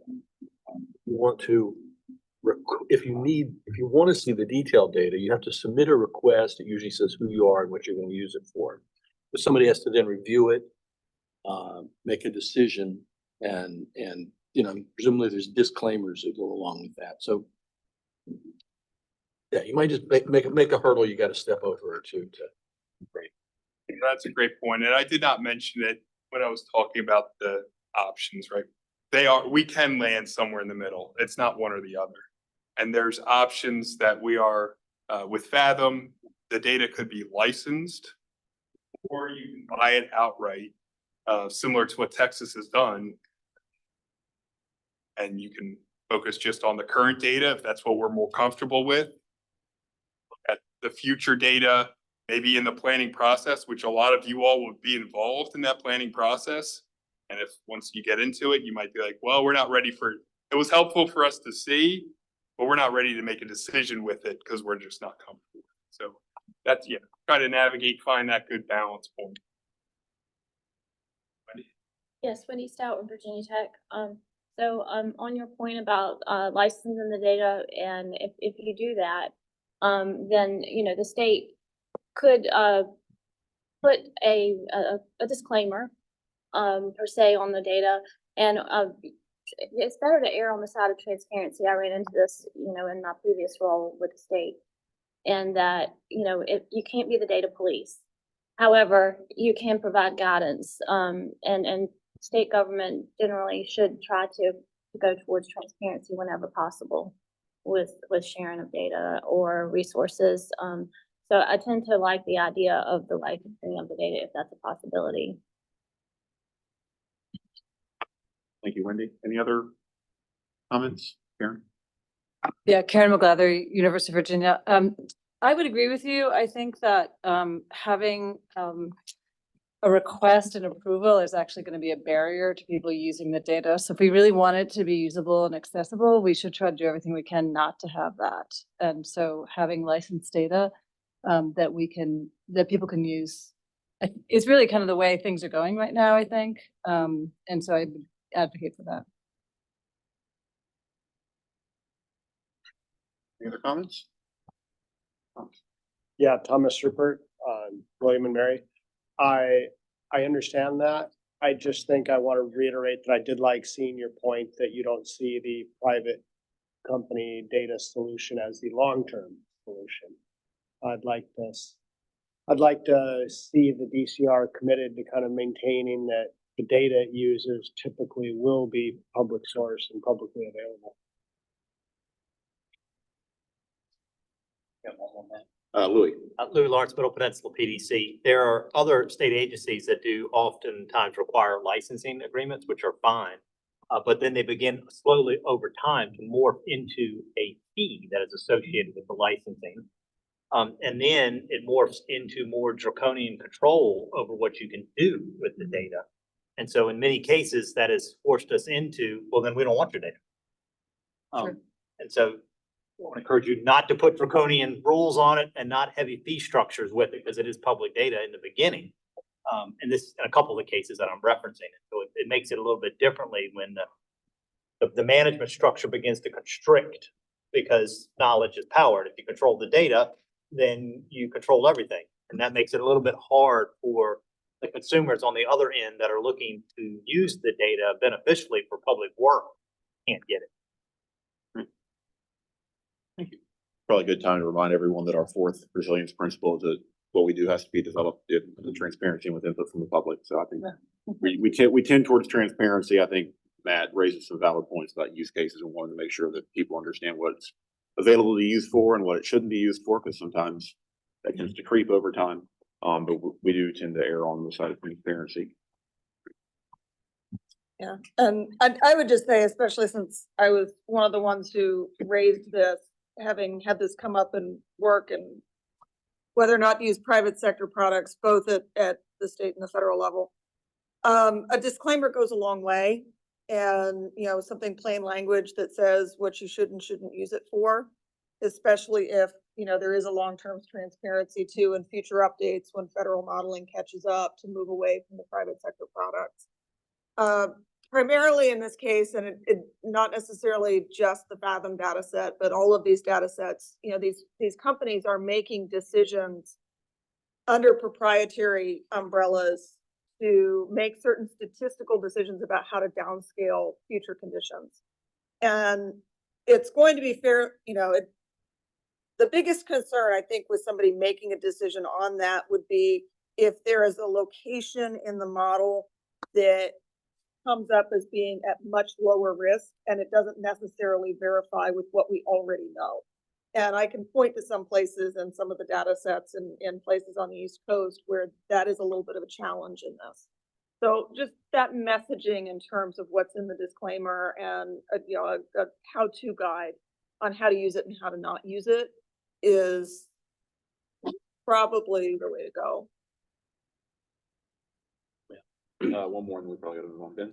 Ben McFarland, HRPDC. So I think, you know, in my mind, I guess the good news in some ways is that we're not really using the master plan to make too many decisions yet, right? And Not using so, a 20-year-old document. and so, I mean, I think the reason I bring that up is because, you know, this is a stopgap, right? That's my understanding of how these, when we're talking about the data product in particular, that there are better things on the horizon. The timelines don't match up, unfortunately, and so we want something that is consistent that we can use to kind of fill in some of the gaps that we know exist in the meantime. But for now, at least, we're not really using the, you know, for better or worse, we're not using the master plan to make decisions yet at the state level for policy or for prioritizing projects. That's another comment. I'll save that for a few minutes from now to talk about that. But you know, moving forward, you know, I think Thomas's point about public sector data, I think thinking about what do we need, what do we want, and how as a Commonwealth can we invest in those products. Let's come up with a plan, whether it's a 5, a 10, a 15-year plan to get to where we want to be so that we're not relying on these third-party products that really aren't what we want. They're just kind of the choices that we're limited to right now. Okay. Thank you all. That's a good discussion.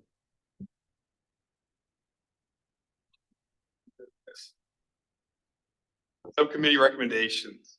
We've been talking about a lot of good points today of things we can do. We've heard a lot of input. We're trying to incorporate what we can in this current plan, but we know we can't get everything to this, the scope, schedule, and budget constraints that we have. This is where we're looking to you all within the subcommittees to develop recommendations that can be incorporated, documented, memorialized in this plan document to help provide the guidance for next steps between those plan iterations.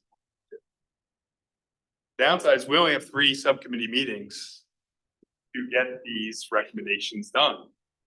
Not a lot of time, 6 hours. Right. So we have bring on our contractor for the phase 2 plan. They're going to help us facilitate this process.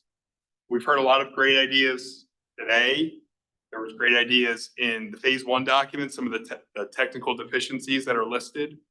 We've heard feedback from our public comment and user survey. We're going to try to take that information with our contractor and craft it and start, right? We're not starting from scratch for recommendations. But we also do want your input, and we're going to be soliciting more input from you all on those recommendations prior to our next subcommittee. Those haven't been scheduled because we're working on getting them scheduled with our new contract. Additionally, if you need information from us to inform a subcommittee recommendation, some of these items got discussed in the outreach and coordination subcommittee. Let us know. Okay, I thinking about a different recommendation. It would be helpful if I had this type of information. Let us know what we can do to help you with those recommendations as well, so that when we're in that room for 2 hours, it's as productive as possible, and we're not just kind of talking in circles. We all have, each subcommittee has their objectives that they're focused on, so I'm trying to ask subcommittee to stay focused there, because the other subcommittees are covering those other areas. So where possible, focus on what those subcommittee objectives are that we agreed upon and are moving forward with, and focus those recommendations on how we can move forward together. So this is kind of the layout in those 3 meetings, working on getting draft recommendations developed in this next group of subcommittee meetings. Probably going to be scheduled for late April, early May. Maybe, let's see, then we'll have our next TAC meeting, discuss some of them. Q3 meeting, reviewing and revising those recommendations, trying to refine them, trying probably to winnow down, try to see where we have consensus and agreement on what needs to happen. And then finally, by our Q4 subcommittee meetings, we need to have final recommendations coming out of the subcommittees, presented at the full TAC, getting those to then move forward into the plan and presented in the plan as you all. That's kind of what we did in phase 1.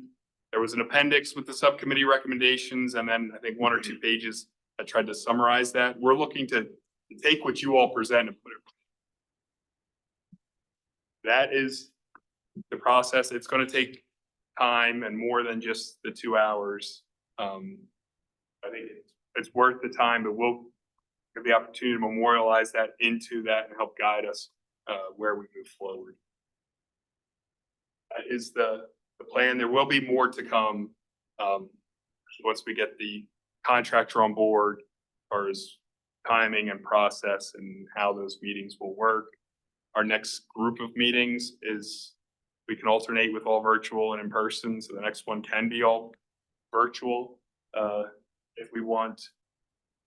So more to come on kind of the process, but just try to be thinking. We've had a lot of discussion. We'll capture it in the meeting minutes and get that into our contractors' hands. But if you have other ideas, you want to submit them ahead of time, we're probably going to be soliciting them. But feel free to send them unsolicited too, and get them to us so we can start working to organize it, try to facilitate the discussion. Any questions on subcommittee recommendations? Move to TAC member updates, and I think we'll start with VDM. Sorry, Robbie, I think I stole some of your thunder, but You're fine. go for it. Can everyone hear me okay? So just a quick update. We are at a point where FEMA has published their second notice of funding opportunity for the Safeguarding Tomorrow Revolving Loan Fund, otherwise known as STORM. I reported at the last meeting that Virginia was successful in the FY23 cycle, where we are set to be awarded $6.2 million. We have not been officially awarded yet by FEMA, but the announcement came out a couple months back that that Virginia was selected. We had a meeting last month, and this process is a collaborative process with DCR and the Virginia Resource Authority, as we have to utilize the grant requires the utilization of a revolving loan fund. So that's where the Resilient Virginia Revolving Loan Fund comes in.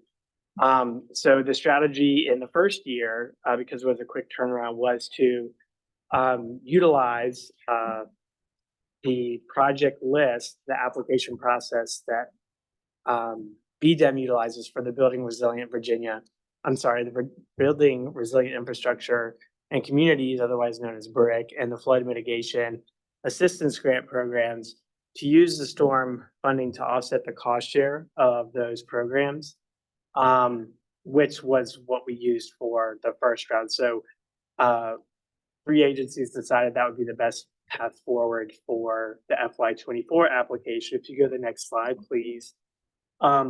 So we open our application process for these two grant programs in the summertime through the fall.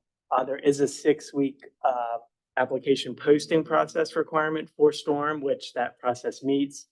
And we just submitted last month over $300 million in those two grant programs for the FY '24 cycle. So right now, what we're doing, consistent with what we did last year, is we're reaching out to those local governments to see if they are interested in a revolving loan fund and applying for a loan because they applied to us through a grant.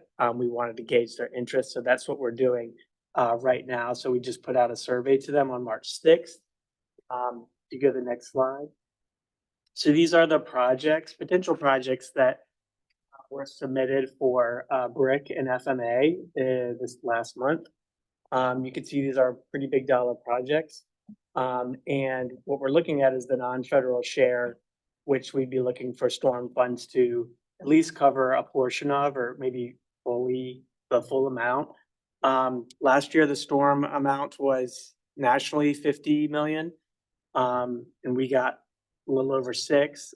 This year it's over 100, I believe. So there's more funds available. So we're hopeful that kind of a similar process will be successful in the FY '24 cycle. So the applications are due in April. So we're hoping to get that information back.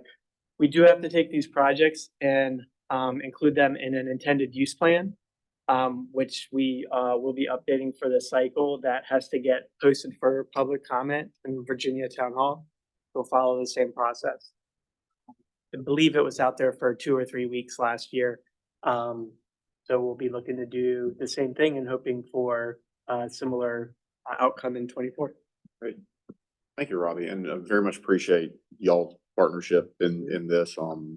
It was a hurried but successful effort, I think, last year. And as a reminder for folks, so we set aside $5 million of the Resilient Virginia Revolving Fund to use as match. I think this one's 10%, right? So even if we pull down all of the $6.2 million that we got in the last round, we've still got over $4 million in match available left, which would allow us to draw down 40% of what's out there. So feel pretty good about where we are, but certainly have a little bit more money behind that if we need it. Right. I think any other discussion or updates the members want to share? Ben. Coming forward on HRPDC, just a few thoughts. Louis mentioned something earlier about the disconnect between the master plan and the Community Flood Preparedness Fund. I think as we transition, one of the issues and one of the reasons why that was the case is because we have a coastal plan, we don't have a statewide plan, but we have a statewide pot of money. And as we, develop the Virginia, flood protection master plan and transition to having that statewide asset, I think it'd be a good idea for us as a master plan TAC, but also for the future advisory committee that's working on that, to think about how we can make a more direct connection between our plans and our implementation funds and policies. That's really a missed opportunity right now. And I think, if we're really thinking about these as implementation plans, tying together the resources to do that implementation is going to be very, very important. I think one of the things that we should be thinking about doing to help with that is to think about more frequent updates. And I'm not talking about, think about the plan. There's a narrative component, there's analysis work, and there's the projects. There's work that's going on with those all the time. But if we're only updating the plan once every 5 years, we're missing a lot of those developments. And when it comes to thinking about how we're going to use these plans for implementation, having those updates incorporated into the plan more frequently, I think is going to become very, very important over time, especially as more and more money gets invested in these projects. And there are models for that. At the regional level, we have long-range transportation plans. We have transportation improvement programs with the MPOs that have a formal process for amending or for updating those plans between the every 4 or 5 year updates. And I think that's an approach that we might be able to adopt for these plans, not for the whole plan, but for those projects, to make sure that what's in the plan reflects what we're actually trying to do right now. And then we can use that to inform things like our BRIC proposals, other FEDM, other funding proposals at the state level. One other thing, or I guess, kind of two, 1.5 things, but I'm kind of, I'll give you two. thank you, thanks, Matt. We're gonna have our statewide plan, we have our local plans, we have the regional plans, and they seem to me to be kind of orphan plans in some ways, that there's no one who's in charge of actually using those plans for anything. At the state level, I can understand using those to inform state policy decisions. Obviously, our localities have implementation programs.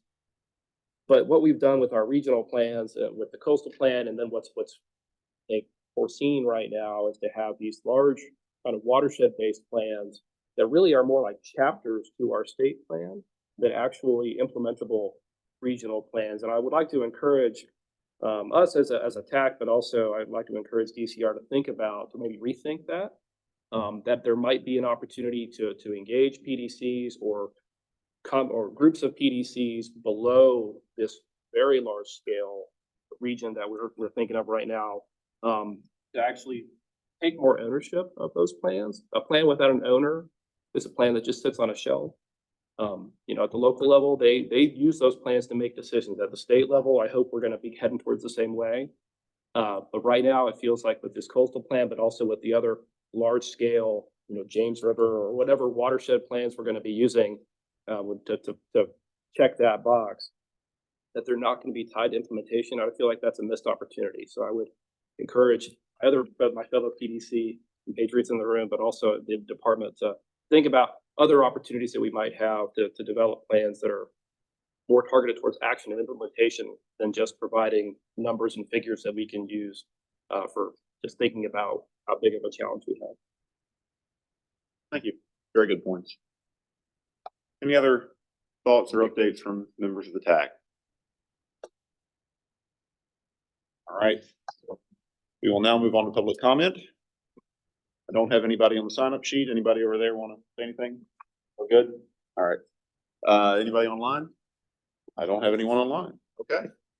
So that concludes our agenda. I want to thank, as always, our members of the TAC for your participation today. I know it's a really nice day outside and most of us just got off of a really fun legislative session. So thanks for being here today or being online.